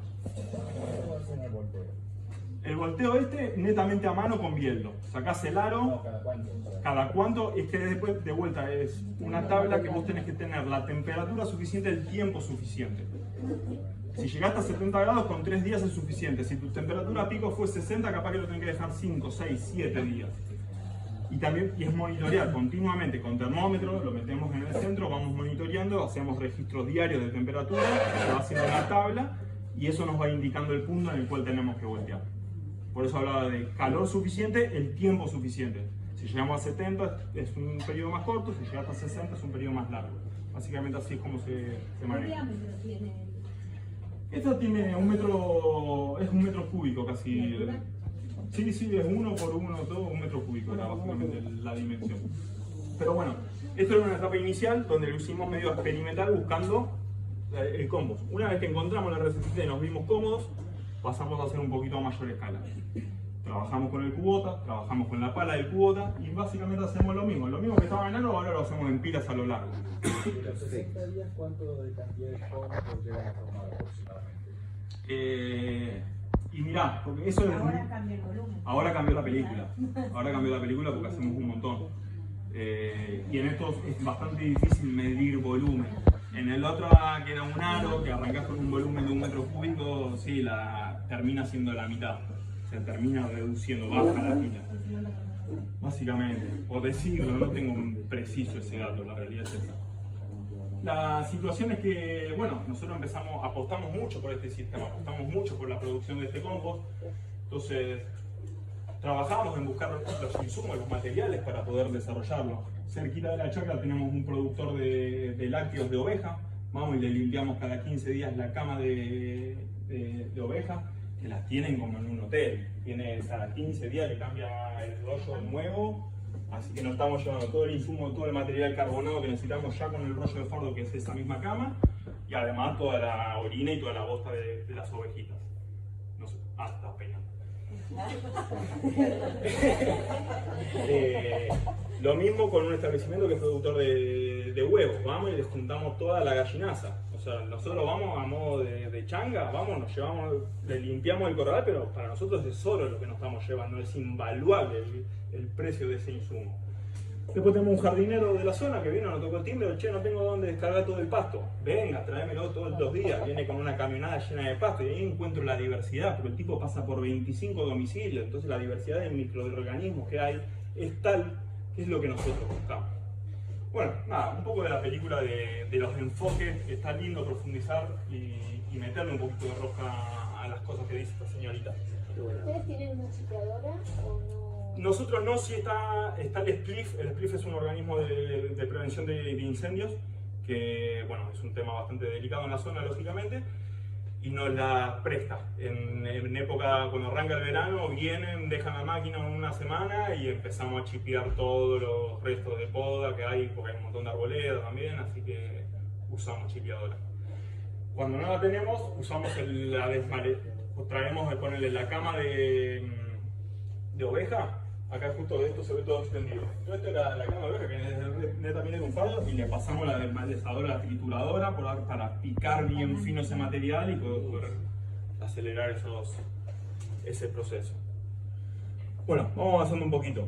También sobre lo que pregona también esta situación. Este es el típico análisis químico de suelo, no es netamente el de nuestra chacra, es de una chacra vecina. simple vista cualquiera que lo ve que es un suelo de primera. Realmente me siento privilegiado de poder trabajar en un suelo con estas características, un suelo franco, con más de 8% de materia orgánica, no salino, no sódico. Es increíble, es un Fórmula 1 todo el suelo, realmente. Pero bueno, esto lo que yo quería mostrarles es que en Argentina tenemos un laboratorio certificado por la Soil Food Web que hace un análisis microbiológico. Es cambiar un poco este enfoque, es empezar a absorber otro paradigma y empezamos a darle la importancia que merecen los microorganismos. Ese laboratorio se llama La Enmienda, está en la capital, y esto es un típico análisis que te pueden llegar a entregar, donde podemos observar, bueno, en principio unas propiedades organolépticas, son cuestiones importantes a materializar en el contenido, en propiedades del compost, pero deteniéndonos un poco en los resultados, podemos observar bacterias, actinobacterias, hongos, diámetro de IFA, el diámetro de IFA es un dato súper importante para saber si estamos hablando de hongos patógenos o hongos benéficos.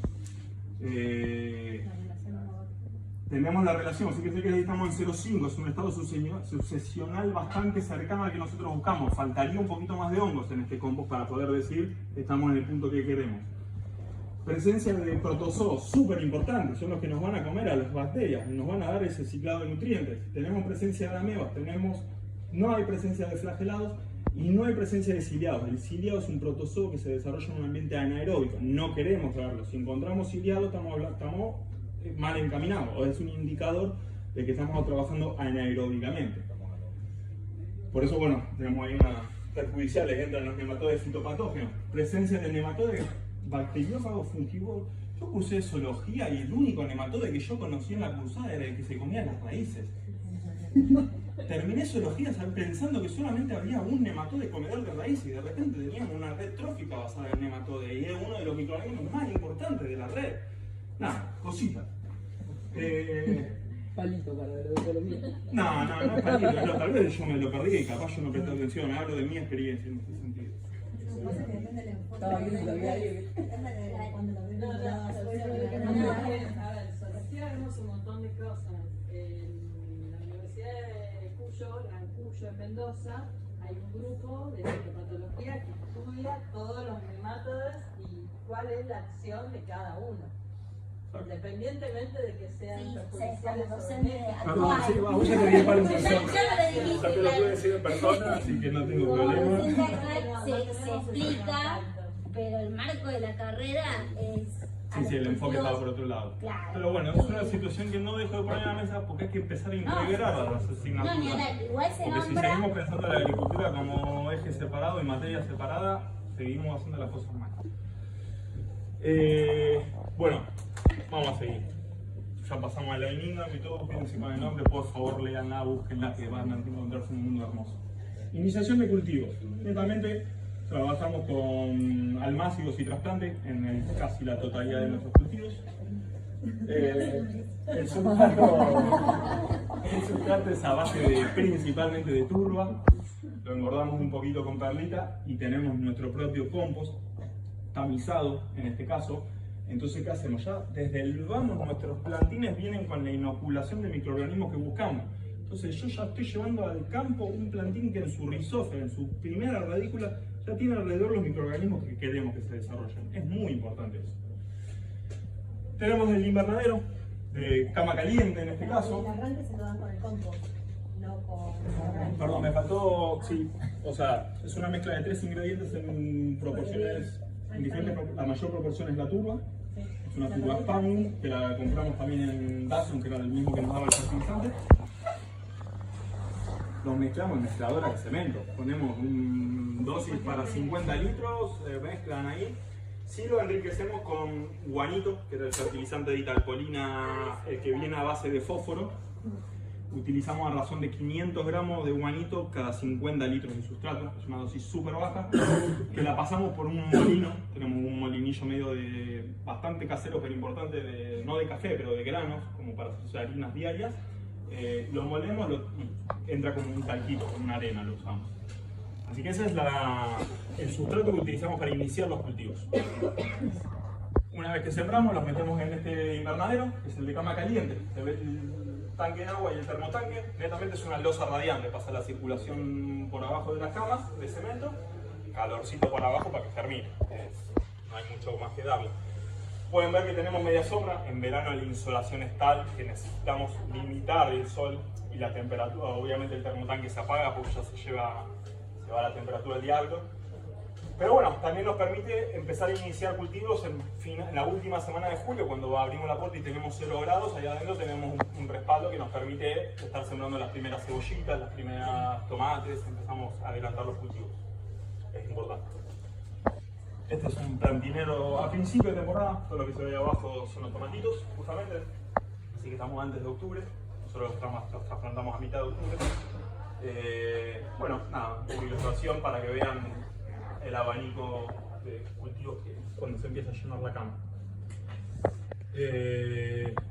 Bueno, en el almácigo no pasa más que un mes los cultivos, depende de la época, depende del cultivo, pero básicamente como podemos estandarizar que un mes de almácigo y nos fuimos a campo. Hacemos una mínima rustificación, una vez que en el invernadero están súper confortables, los sacamos afuera 2-3 días, que reciban un poco de sol directo, le cortamos un poquito de brillo y los metemos a campo. Acá como ven, el distanciamiento que podemos observar, mira, esto es un trasplante de acelga. Tenemos la acelga, la trasplantamos a 3 hileras, separadas 30 centímetros por planta y utilizamos un diagrama en 3 bolillos. De vuelta, tratando de aumentar la densidad de cultivos por metro cuadrado.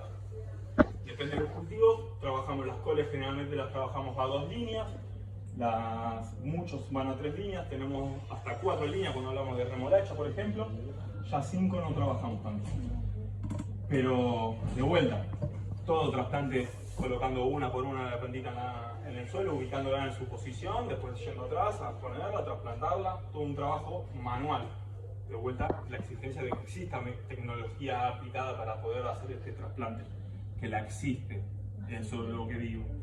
En 3 minutos te trasplantaron un bancal entero de lechuga y nosotros damos 30 minutos para arriba. Entonces la eficiencia la hace la tecnología en un montón de casos.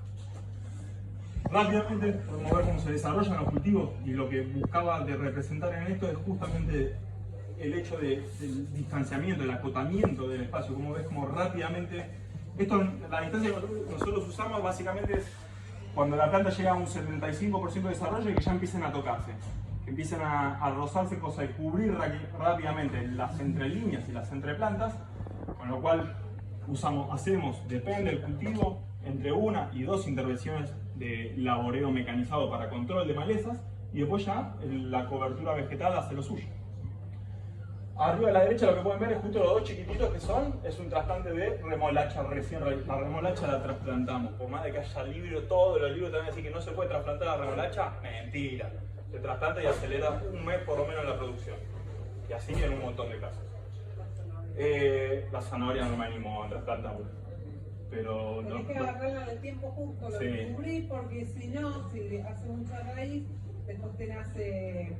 ¿Sabes lo que pasa? Bueno, la zanahoria nosotros trabajamos generalmente 4 o 5 líneas, 40 metros, que si las ubicamos cada 3 centímetros, ahí de 30 minutos de trasplantar, estuvimos un buen rato.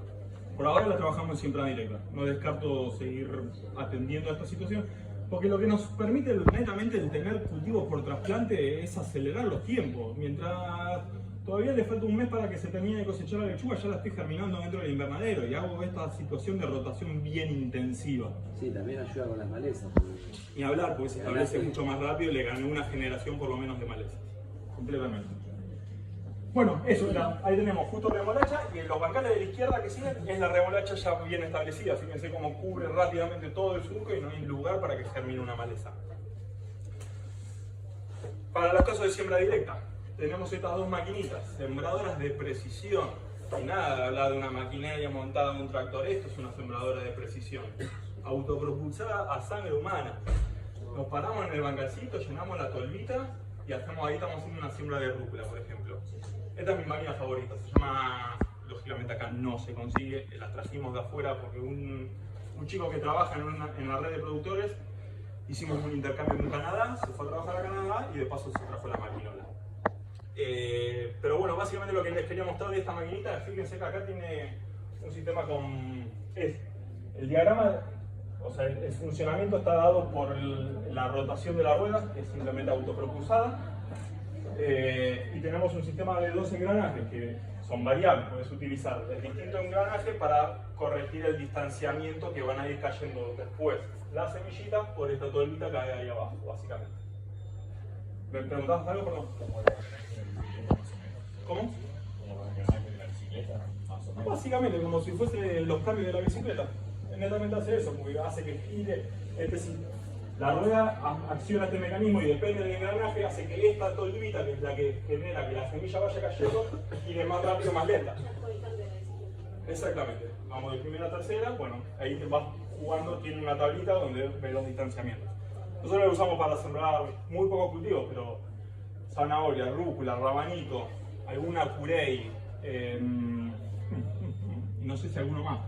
Casi todo nuestro planteo pasa por siembra en un almácigo y después lo trasplantamos.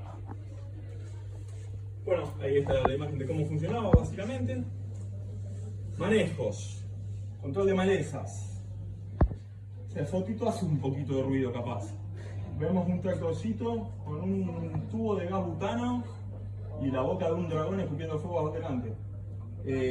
A mí todavía personalmente me sigue haciendo un poquito de ruido este manejo. Si bien les cuento cómo y cuándo lo utilizamos. Situémonos en agosto, septiembre, las temperaturas todavía son muy bajas y la germinación de una zanahoria puede tardar más de 3 semanas en aparecer, en asomar. La presión de malezas es tal que la zanahoria desaparecería, no hay manera de controlarlo. El trabajo que habría que hacerse es mucho. Hacemos una pasada muy rápido, muy superficial es el flameo, hecho por lo menos empíricamente. Lo único que he hecho es inmediatamente después de que pasó la llamarada, escarbé y ni siquiera al centímetro de profundidad sentís temperatura, el suelo está frío todavía. Con lo cual es una pasada súper rápida y también es preciso el momento. Lo utilizamos cuando las malezas que están naciendo están en un estado de cotiledón. Entonces le pasa esa llamenta muy rápida por arriba, desnaturaliza todas esas primeras hojitas, no hay manera de que ese cultivo se establezca. Entonces hacemos una pasadita bastante rápida. Por otro lado también trabajamos con, y no lo usamos más que en ese momento, que es la cuestión donde la temperatura, el factor climático no nos ayuda. Después durante la temporada trabajamos mucho con estas mantas. Fue como anecdótico, una vuelta se acercó a la chacra gente del Ministerio de Desarrollo y nos dijeron, che, tenemos un montón de rollos de plástico para invernaderos. Venga, tráiganlo, cuando trajeron todos negros. Y, o sea, para invernaderos muchos no nos iban a servir, lógicamente, pero sí le empezamos a dar este uso a modo de solarización, pero en sí no como para esterilizar el suelo, sino lo que hacemos es este efecto. Se riega, tenemos la manta, abajo las malezas van a tender a germinar, no van a encontrar el sol, se van a morir. Depende de la época del año, la podemos usar entre 1 semana y 3 semanas y tenemos básicamente 5 mantas que vamos rotando a lo largo del bloque y lo utilizamos en esta secuencia de adelantarnos. Si tengo que estar trasplantando el 15 de agosto en un bancal, el 1 de agosto capaz que ya le puse la manta. Y el día que voy a trasplantar la levanté. El suelo está completamente limpio, está súper húmedo, está bien mullidito. Sirven bastante las mantas. Sobre todo para, bueno, esto, control de malezas. Después el escardillo, esto ya lo presenté, pero trabajamos mucho con el escardillo. Bueno, esta era una foto de una jornada que hicimos con consumidores, estábamos ahí, técnica de cómo utilizarlo. Básicamente es eso, vas barriendo, caminando en marcha para atrás, vas barriendo el bancalcito, cortando todas las malezas. Hay veces que no llegamos, que el cotiledón, o sea, es ideal utilizar esta herramienta cuando está en estado súper inicial de la maleza. Hay un montón de veces que la dinámica y la vida diaria no te permite llegar a momento. Y tenemos que ir con las manos. Nos arrodillamos al lado del bancal y destruyamos a mano. Nos queda otro. Bueno, seguimos. Telas antiheladas. Las usamos bastante. Las usamos bastante porque, bueno, una cuestión, estamos en el bolsón, la ventana productiva que nosotros tenemos es acotada, con lo cual cualquier cosita que podamos hacer para acelerar un poquito la instalación de los cultivos, favorecer el desarrollo, la estamos usando. En este caso la tela antihelada la tenemos dentro del macrotúnel, donde teníamos recientemente trasplantado tomates, a modo de, como para que se queden. ¿Por qué lo usamos? Afuera estamos en el bolsón, adentro del invernadero capaz que estamos en el norte de Neuquén, y adentro de la antihelada nos fuimos al norte de Mendoza. ese gradiente, esa diferencia de graditos que hace que, por sobre todo durante la noche donde bajan las temperaturas, no se me mueran por helada las plantas, nos hacen que se instalen bastante rápido y temprano en la temporada. Asimismo lo usamos también a campo, a modo de como una malla antiáfido, porque las mallas antiáfidos son caras, la tela antihelada es barata, no tiene mucha vida útil, hay que evaluar ese costo, porque realmente se desgarra muy fácilmente. Pero por ejemplo, nosotros tenemos un problema importante de plaga animal, que son las polillas de las coles. Justo lindero a nuestro bloque principal hay una pastura de alfalfa inmensa, donde encuentran mucho refugio. Entonces lo que hacemos, básicamente, en nuestros trasplantes tempranos de coles, que son la primavera temprana, los dejamos cubiertos con la antihelada, enterramos todos los bordes con el suelo y queda a modo medio ahí que la mosquita no va a entrar, la polillita no va a entrar. Y como a modo de barrera física. Y sirve, por lo menos este año, a diferencia de muchos otros productores de la zona que tuvieron problemas bastante graves con la polillita, nosotros lo resolvimos bastante bien de esa manera.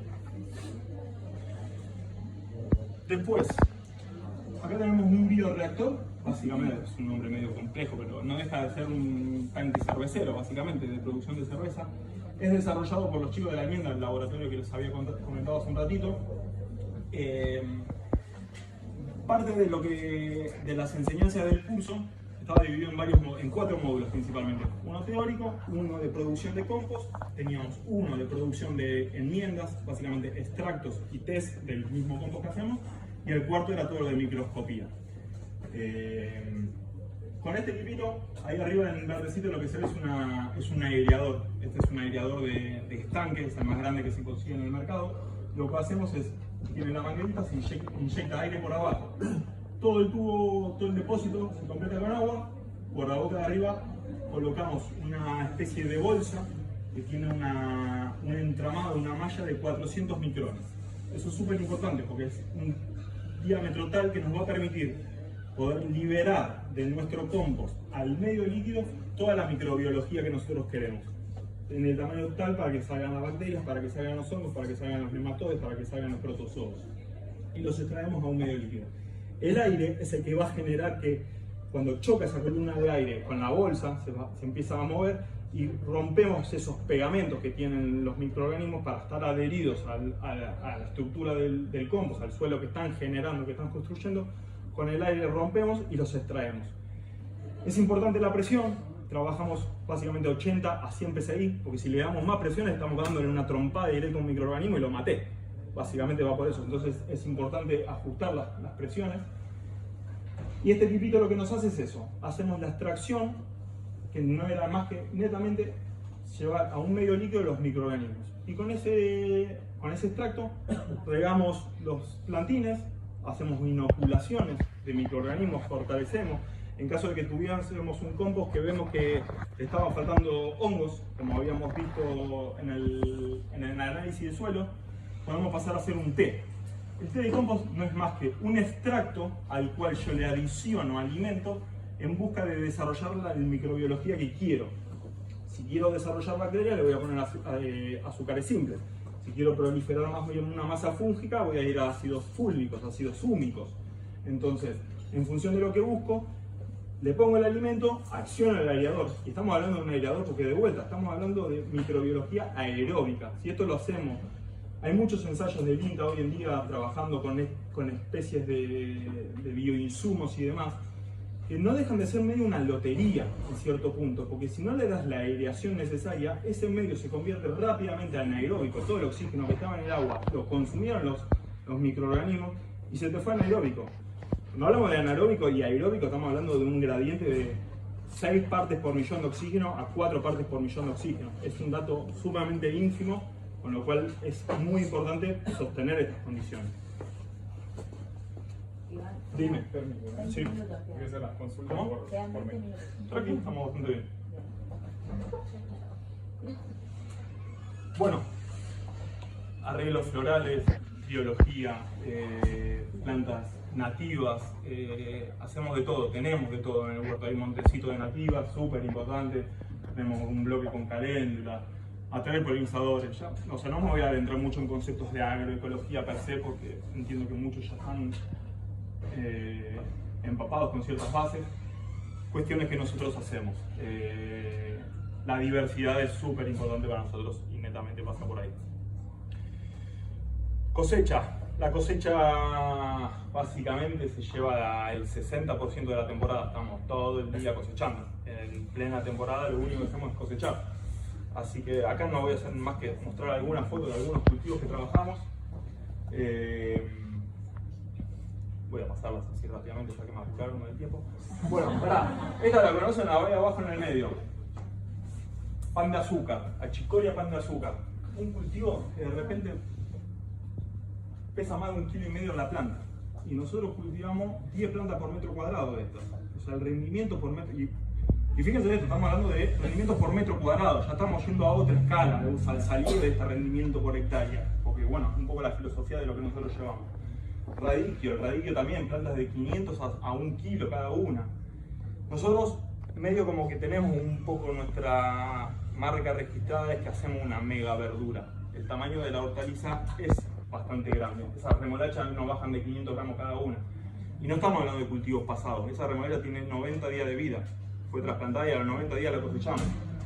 Y si hay algo que ponemos mucho énfasis es en la calidad de las semillas. Capaz que sería nuestra pata menos agroecológica. Trabajamos con semilleros, pero le damos mucha importancia a la calidad, así lo entendemos. Después todo el manejo que hacemos obviamente pasa por una cuestión agroecológica. Pero hoy por hoy no encontramos materiales que tengan la capacidad de producir que tienen estos realmente. Entonces tenemos la capacidad de la semilla, o sea el potencial genético lo tenemos y le damos las condiciones óptimas para que se expresen de tal forma. Así es que logramos tener los rendimientos que llegamos a tener. Bueno, más cultivos. Post cosecha, netamente antes de entrar al lavadero, a nuestra sala de lavado, en muchos cultivos hacemos un prelavado. El canal que pasaba por la calle tiene un desvío, lo metemos adentro y hacemos ahí un prelavado para tratar de ingresar a la sala de lavado con los cultivos lo más limpios posible. La del medio es una lavadora de zanahoria, tiene un eje, un motorcito que va girando, carga hasta 70-80 kilos de zanahoria. Tiene un tubo con agua que va por adentro, entonces va girando y va sacando agua. La recirculación es un circuito cerrado de agua, con lo cual no la desperdiciamos y sale en medio de 15 minutitos, tener todo 70-80 kilos de zanahoria impecable. Nuestra sala de lavado, bastante amplia, usamos 2 bañaderas así de bacha para terminar de hacer los últimos acondicionamientos, pizarra para donde anotamos las labores, cosechas diarias y demás. Así se puede ver básicamente lo que es una sala después de que metemos toda la verde. Tenemos una cámara de frío, esa es una ventaja bastante grande. La primera temporada que yo trabajé no la teníamos y en pleno verano, si no estamos hablando de la Patagonia, tenemos 30 grados de temperatura en pleno verano. Y tener la rúcula en la sala de lavado, así como está la intemperie, en 2 horas se te cae. Trabajábamos, poníamos una sábana, la cual la empapábamos con agua fría. El agua al evaporarse es una reacción endotérmica, así que toma energía del medio, lo cual actúa como heladera. Muy casero todo. Pudimos dar un salto de calidad. Esto fue una ayuda, vino de una subvención del ministerio, por suerte, hicieron una bajada de fondos. Pudimos instalar esta cámara que nos cambió la película en un montón de dinámicas de cosecha. Y en 3x3 esta cámara. Planificación. Acá no me voy a poner en modo de Cristian, pero bueno, básicamente nos respondemos el qué, el cuándo y el cuánto cultivar. Y estas respuestas, o básicamente el qué cultivamos nosotros, cómo lo hacemos nosotros, parte del objetivo productivo que tenemos, de nuestros mercados, que medianamente los conocemos, tenemos una trayectoria, con lo cual podemos identificar nuestra capacidad de venta. Tenemos mercados en Bariloche, tenemos mercados en la comarca. A modo de ejemplo, yo sé que semanalmente puedo estar ubicando 50 kilos de lechuga en Bariloche y 50 kilos de lechuga en la comarca andina. Entonces, ¿qué hacemos? Ya sabemos qué vamos a cultivar.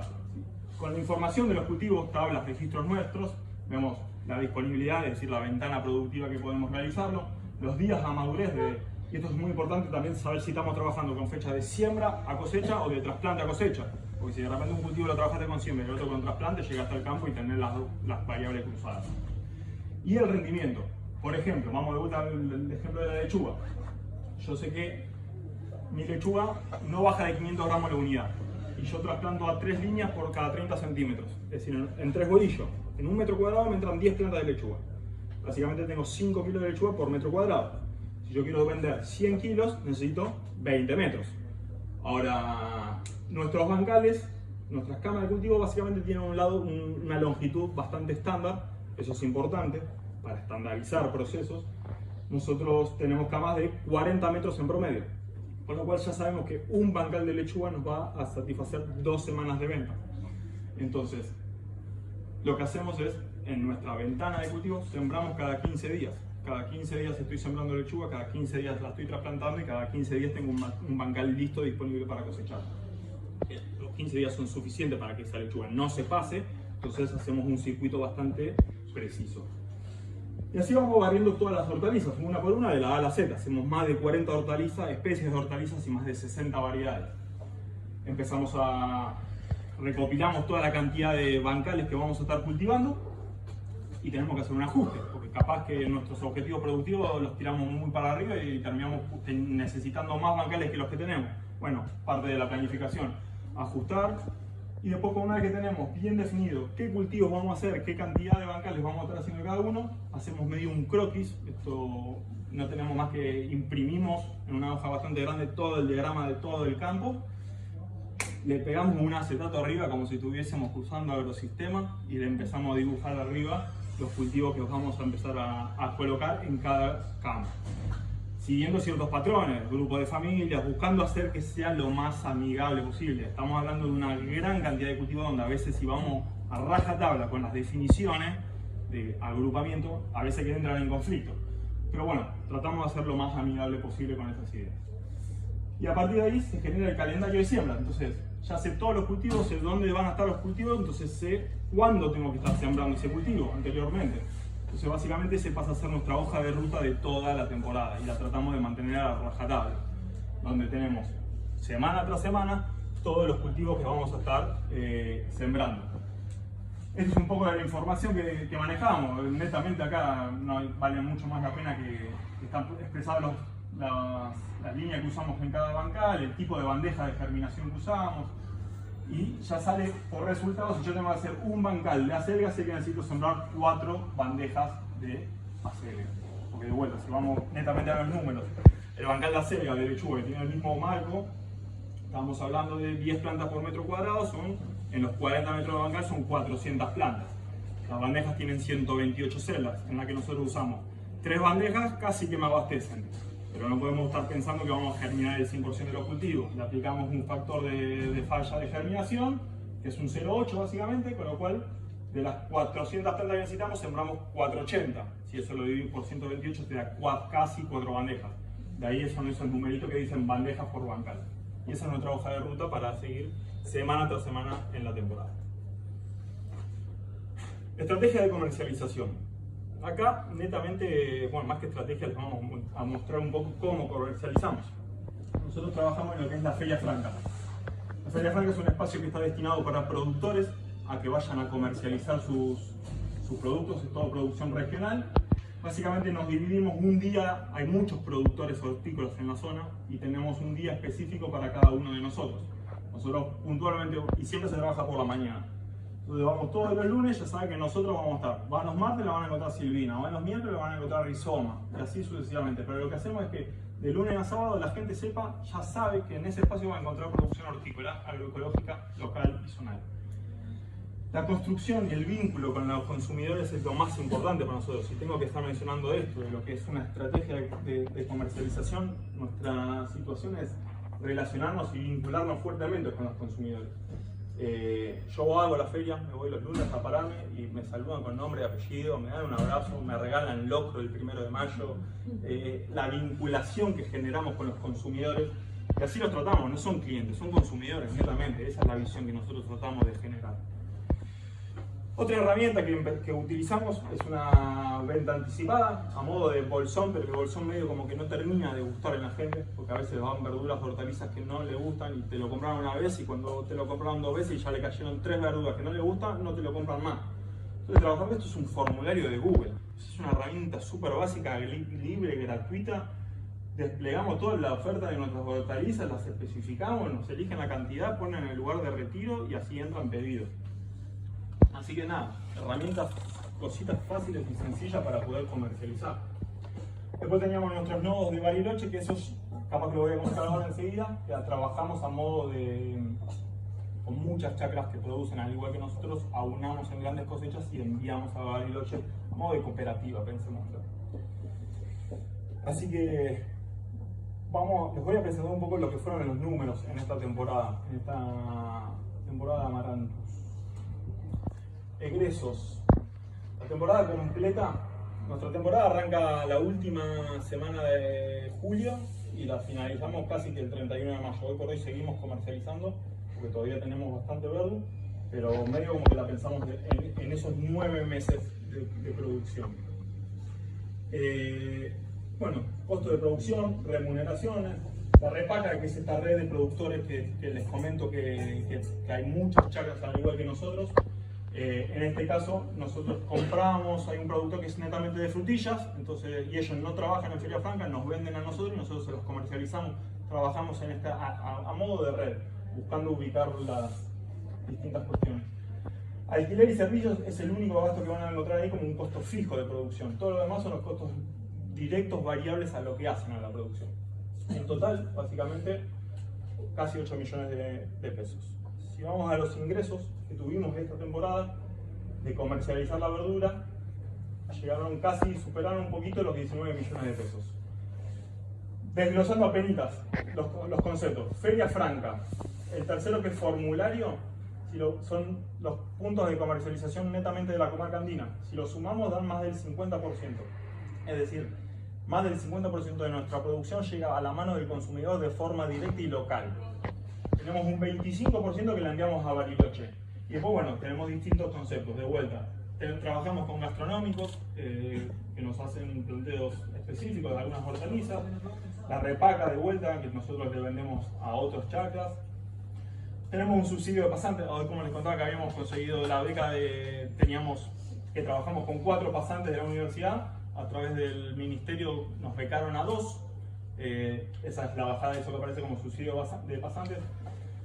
Medio me tiró, a ver, son 420.000 pesos que supuestamente era el sueldo de 2 empleados, de la pasantía completa de 2 empleados. Si veían las remuneraciones eran 2 millones de pesos. No llegaba a cubrir porque después teníamos que estar cubriendo cargas sociales, un montón de cuestiones más, pero ayuda. Fue un ingreso que a principio de temporada lo conseguimos, con lo cual para empezar la actividad. UTT, nosotros comercializamos en ciertos puntos. Verdumonedas, aparece ahí, eso sí que aparece como una estrategia de comercialización. Hay una situación que se llama el CSA, es la comunidad sosteniendo la agricultura. Es un fenómeno completamente mundial que habla justamente de estas situaciones. La verdumoneda no fue más que una estrategia que tuvimos para hacernos de liquidez en la temporada, cuando está comenzando la temporada donde no tenemos plata, solamente tenemos erogación de dinero.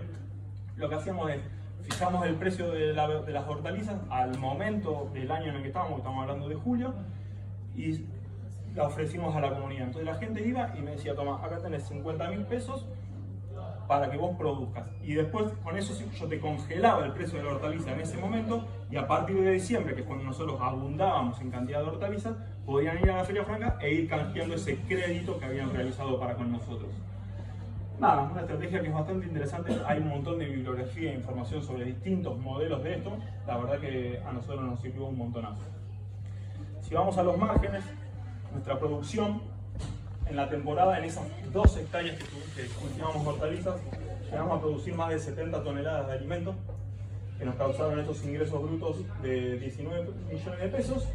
Los costos directos totales eran 6 millones, dando un margen de 12. El gasto de estructura lo dejo separado porque lo hubiese tenido, así hubiese hecho cebolla, lechuga, o se hubiese quitado la tierra para tomar sol. Esa plata lo hubiese tenido que poner. Dejando ese margen neto. Ahora, el margen neto ese es, digamos, hoy les contaba que en la dinámica de la estructura que nosotros tenemos, que somos una sociedad de hecho en la cual entre 3 asumimos el riesgo, hicimos la inversión inicial, destinamos nuestro tiempo y dijimos, vamos a repartirnos equitativamente las ganancias en partes iguales. Entonces, básicamente ese margen neto, de ahí sacamos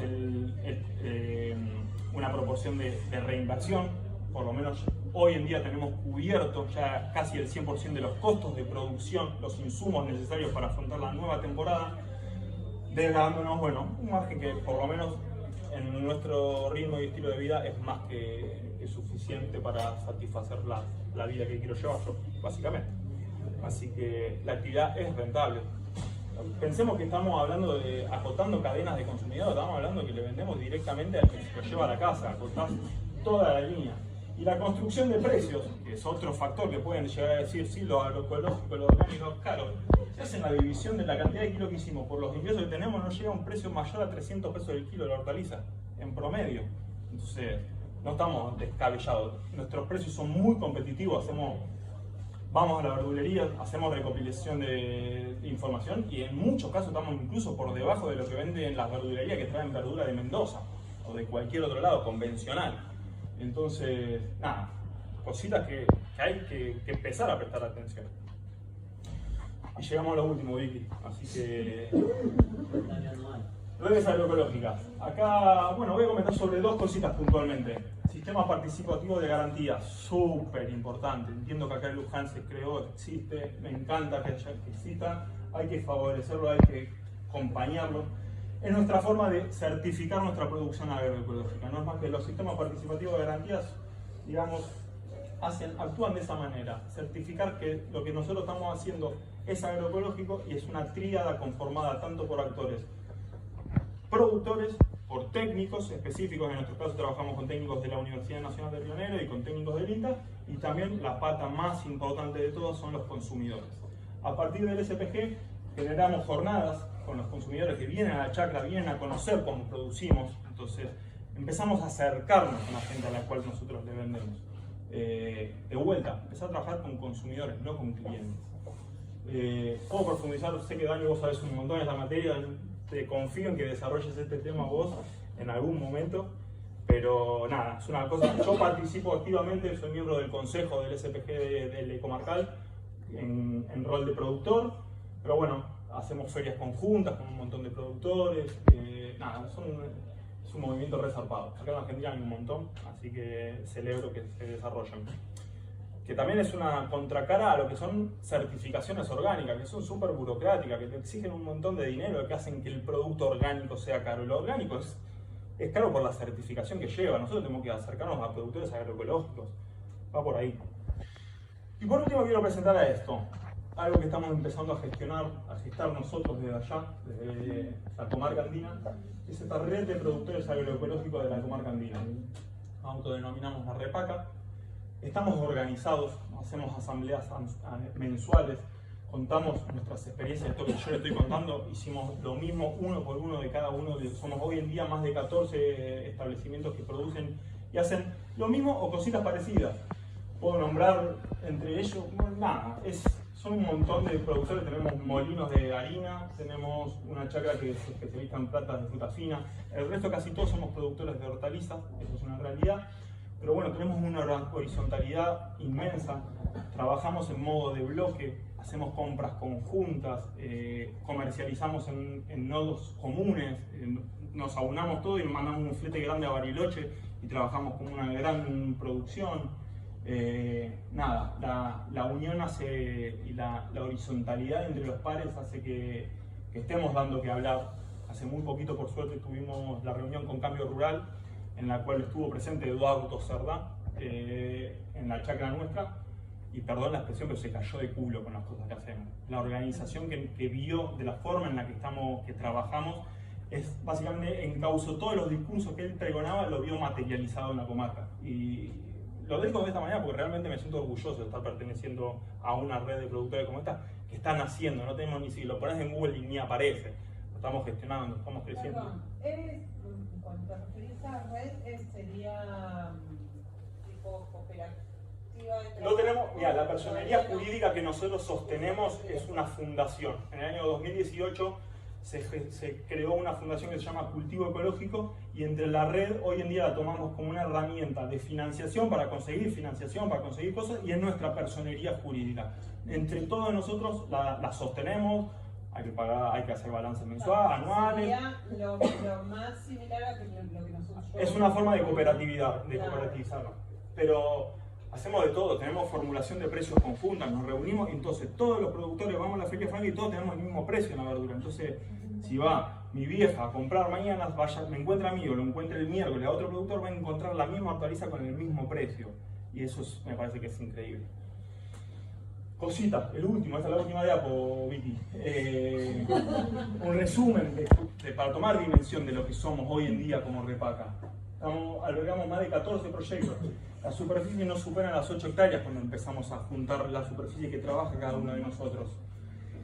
Dato tristísimo, pero es una realidad que atraviesa la Argentina en la producción. Más del 70% no somos propietarios. Si tengo que profundizar sobre esta cuestión, puedo hablar de mis compañeros de Chacra Rizoma, que tienen un contrato precario, producen 60.000 kilos de alimento al año y tienen la chacra donde trabajan está en venta y con un contrato que no existe porque no se puede hacer a un año, entonces no saben si el año que viene van a seguir estando en el mismo lugar. La presión inmobiliaria, no quiero meterme en estas cuestiones, pero hay presiones inmobiliarias, hay manejos muy raros en el entramado, que toda nuestra red de chacras pasó a estar a incluirse en el diagrama urbano, con lo cual atenta contra las producciones, porque en el día de mañana los hijos de Emilio, el dueño del vivero, no quieren producir, venden la chacra y nosotros nos desaparecimos. Entonces, nada, es una cuestión que nos atraviesa como red y es objetivos que nos planteamos en conjunto para tratar de trabajar en forma conjunta y solucionarlos. Hacemos más de 80 variedades, 260 toneladas de alimentos, o sea, trabajamos con más de 4.000 consumidores. Bueno, los números cuando los presentamos, si yo me voy al ministerio, voy a la municipalidad y me voy como Amarantus, es una cosa. Si me voy y me presento como esta red con estos números, realmente cambia la película. Entonces, nada, cositas como para lo que hace a la organización, a lo que hace la vinculación a las redes. Así que creo que ahí era. ¿El costo de la hectárea de nuestro lugar cuánto es?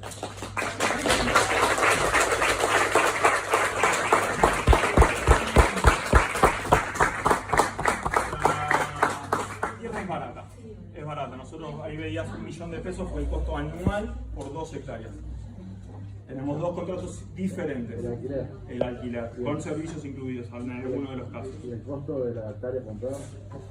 El costo de la hectárea en esa zona no, es una locura. Estamos hablando de miles de dólares, pero miles y miles. Lo que había puesto hace poco una hectárea arriba de los $200.000, una cosa así. Y nosotros alquilamos una hectárea por $1.300 anuales. La otra hectárea la tenemos en un contrato en pesos. Ese me agrada, el que está en dólares, lo miro de reojo. Pero no deja de ser relativamente, o sea, no es ni el 13%, era el 13% de en nuestros márgenes, en nuestros egresos, era el alquiler. Así que el costo de la tierra es un costo urbano, no es rural. Así exactamente. Va a terminar sí o sí. Y es que, bueno, salimos campeones del mundo el 18 de diciembre, del 19 era feriado, hicieron una sesión extraordinaria del Consejo en feriado y decretaron que la zona rural que nosotros trabajamos pasaba a ser parte del entramado urbano con la potencialidad de desarrollar viviendas ahí. Todo muy oscuro, ¿viste? Entonces, pero escucho experiencias, leo al referente de la UTT y lo mismo que vivimos nosotros en el Bolsón, lo viven en Córdoba, lo viven en Santa Fe, no dudo que lo vivimos acá en Luján. Por eso, es la situación que nos atraviesa y bueno, no hay que dejar de trabajar. Una cuestión, pasó una hojita, todos se anotaron. O falta alguien anotarse. Le pedimos el teléfono por una cuestión de que a veces el mail por un punto, una ratita no les llega, para mandarles, porque si después quieren los certificados, necesitamos fotocopiar el DNI, fotos, entonces a los que no se quieran, bueno, por eso les pedimos, no vamos a armar un grupo de miedo por eso. No, por eso, para que sepan que si les llega un mensaje, les vamos a preguntar si quieren el certificado para que nos manden el DNI. No te presta atención lo de la semilla. ¿Dónde? Nosotros trabajamos con distintos semilleros. Tenemos semillas con semilleros netamente, de acá de Argentina, o que en algunos casos son importadores. Trabajamos con Bejo, trabajamos con Rizwan, trabajamos con la parte que realmente me termina de hacer ruido, porque cuando estudias a fondo esas empresas y ves el trabajo que hay atrás, en muchos casos hace ruido, pero nosotros no dejamos de ser un huerto comercial y entendemos a la calidad de la semilla como una pata súper importante, entonces hoy por hoy lo seguimos trabajando. El que se desarrolla, o sea, en semillas agroecológicas, bueno, supongo que habrán escuchado de Constelación, trabajan muy bien, tienen muy buena calidad, pero para mí si alguien se empieza a dedicar a ser productor de semillas agroecológicas hoy, se llena de plata. Hay un nicho que no está desarrollado en Argentina y es súper importante. Una consulta, el tema de... Algunas variedades hemos trabajado, sí. Funcionan joya.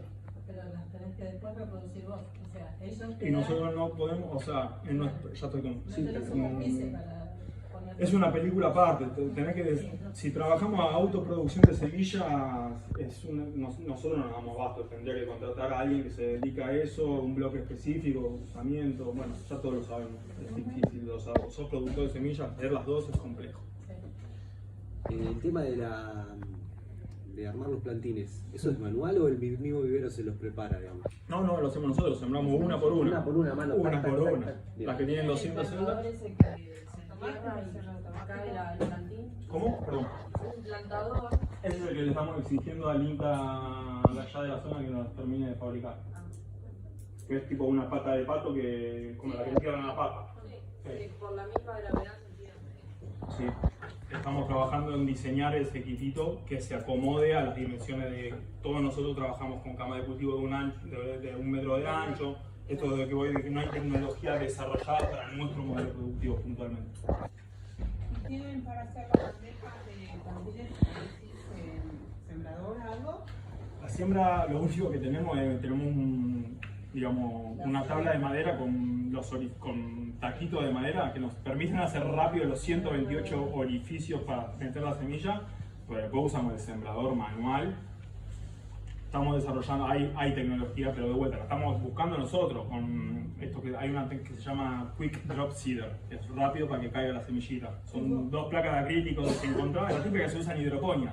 Pero esa que se usa en hidroponía no está adaptada para la bandeja de carlucho. Y la bandeja de carlucho la usamos todos los productores. Entonces no existe una bandeja diseñada para sembrar rápido 128 lechuguitas.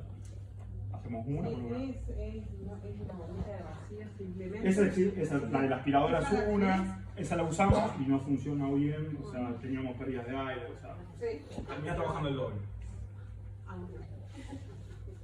Es nuestra experiencia, pues, o sea, no dudo que puedan funcionar si está bien armadito. Creo que es importante comentar que el vivero Humus hace muchos años certificó orgánico, la fruta fina. Es más, la heladería Fredo le compraba la fruta fina congelada por la calidad, no porque Fredo fuese a hacer helados orgánicos, sino porque la calidad de la fruta de Humus, porque Humus es un vivero y también es una producción de fruta fina y un campo. Y todo eso está certificado orgánico hace muchos años. Entonces también el origen de que el Sí, tema del nosotros lo que suelo tenemos, hay un historial de estaba- uso, obviamente Claro. histórico, de manejos orgánicos que hacen que tengamos ese 10% de materia orgánica también. Pero también hay una cuestión intrínseca de lo que fue la formación de esos suelos, que hablamos, le tiramos flores a pergamino, pero vengan a tomar muestras ahí, que eso es un suelo de verdad. Bueno, yo no me quería poner la gorra, pero... Me toca. Así que bueno, quería agradecerte, la verdad que sin palabras. Una clase, no una charla. Menos mal estaba nervioso al principio. Después se soltó. Me suele pasar. Muchas gracias por compartirlo, por nutrir a la UNLU un poco con agroecología. Esperemos que no sea la primera de muchas actividades junto con la UNLU, que es tu casa. Bueno, muchas gracias. Y bueno, antes del aplauso, por favor respondan esta breve encuesta. Todo que presentaron el informe. Sí. Nos ayuda. Gracias.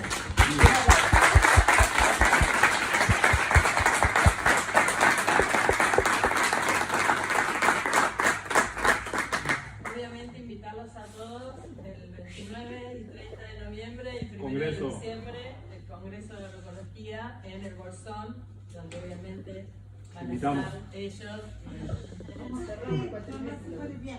No, lo cerrás después. Vamos a pedir una extensión del cierre del cuatrimestre para poder ir todo lo vivo al Congreso. Ya le pedí permiso, pero. Y ahí nos podemos ir a visitar. ¿Qué más?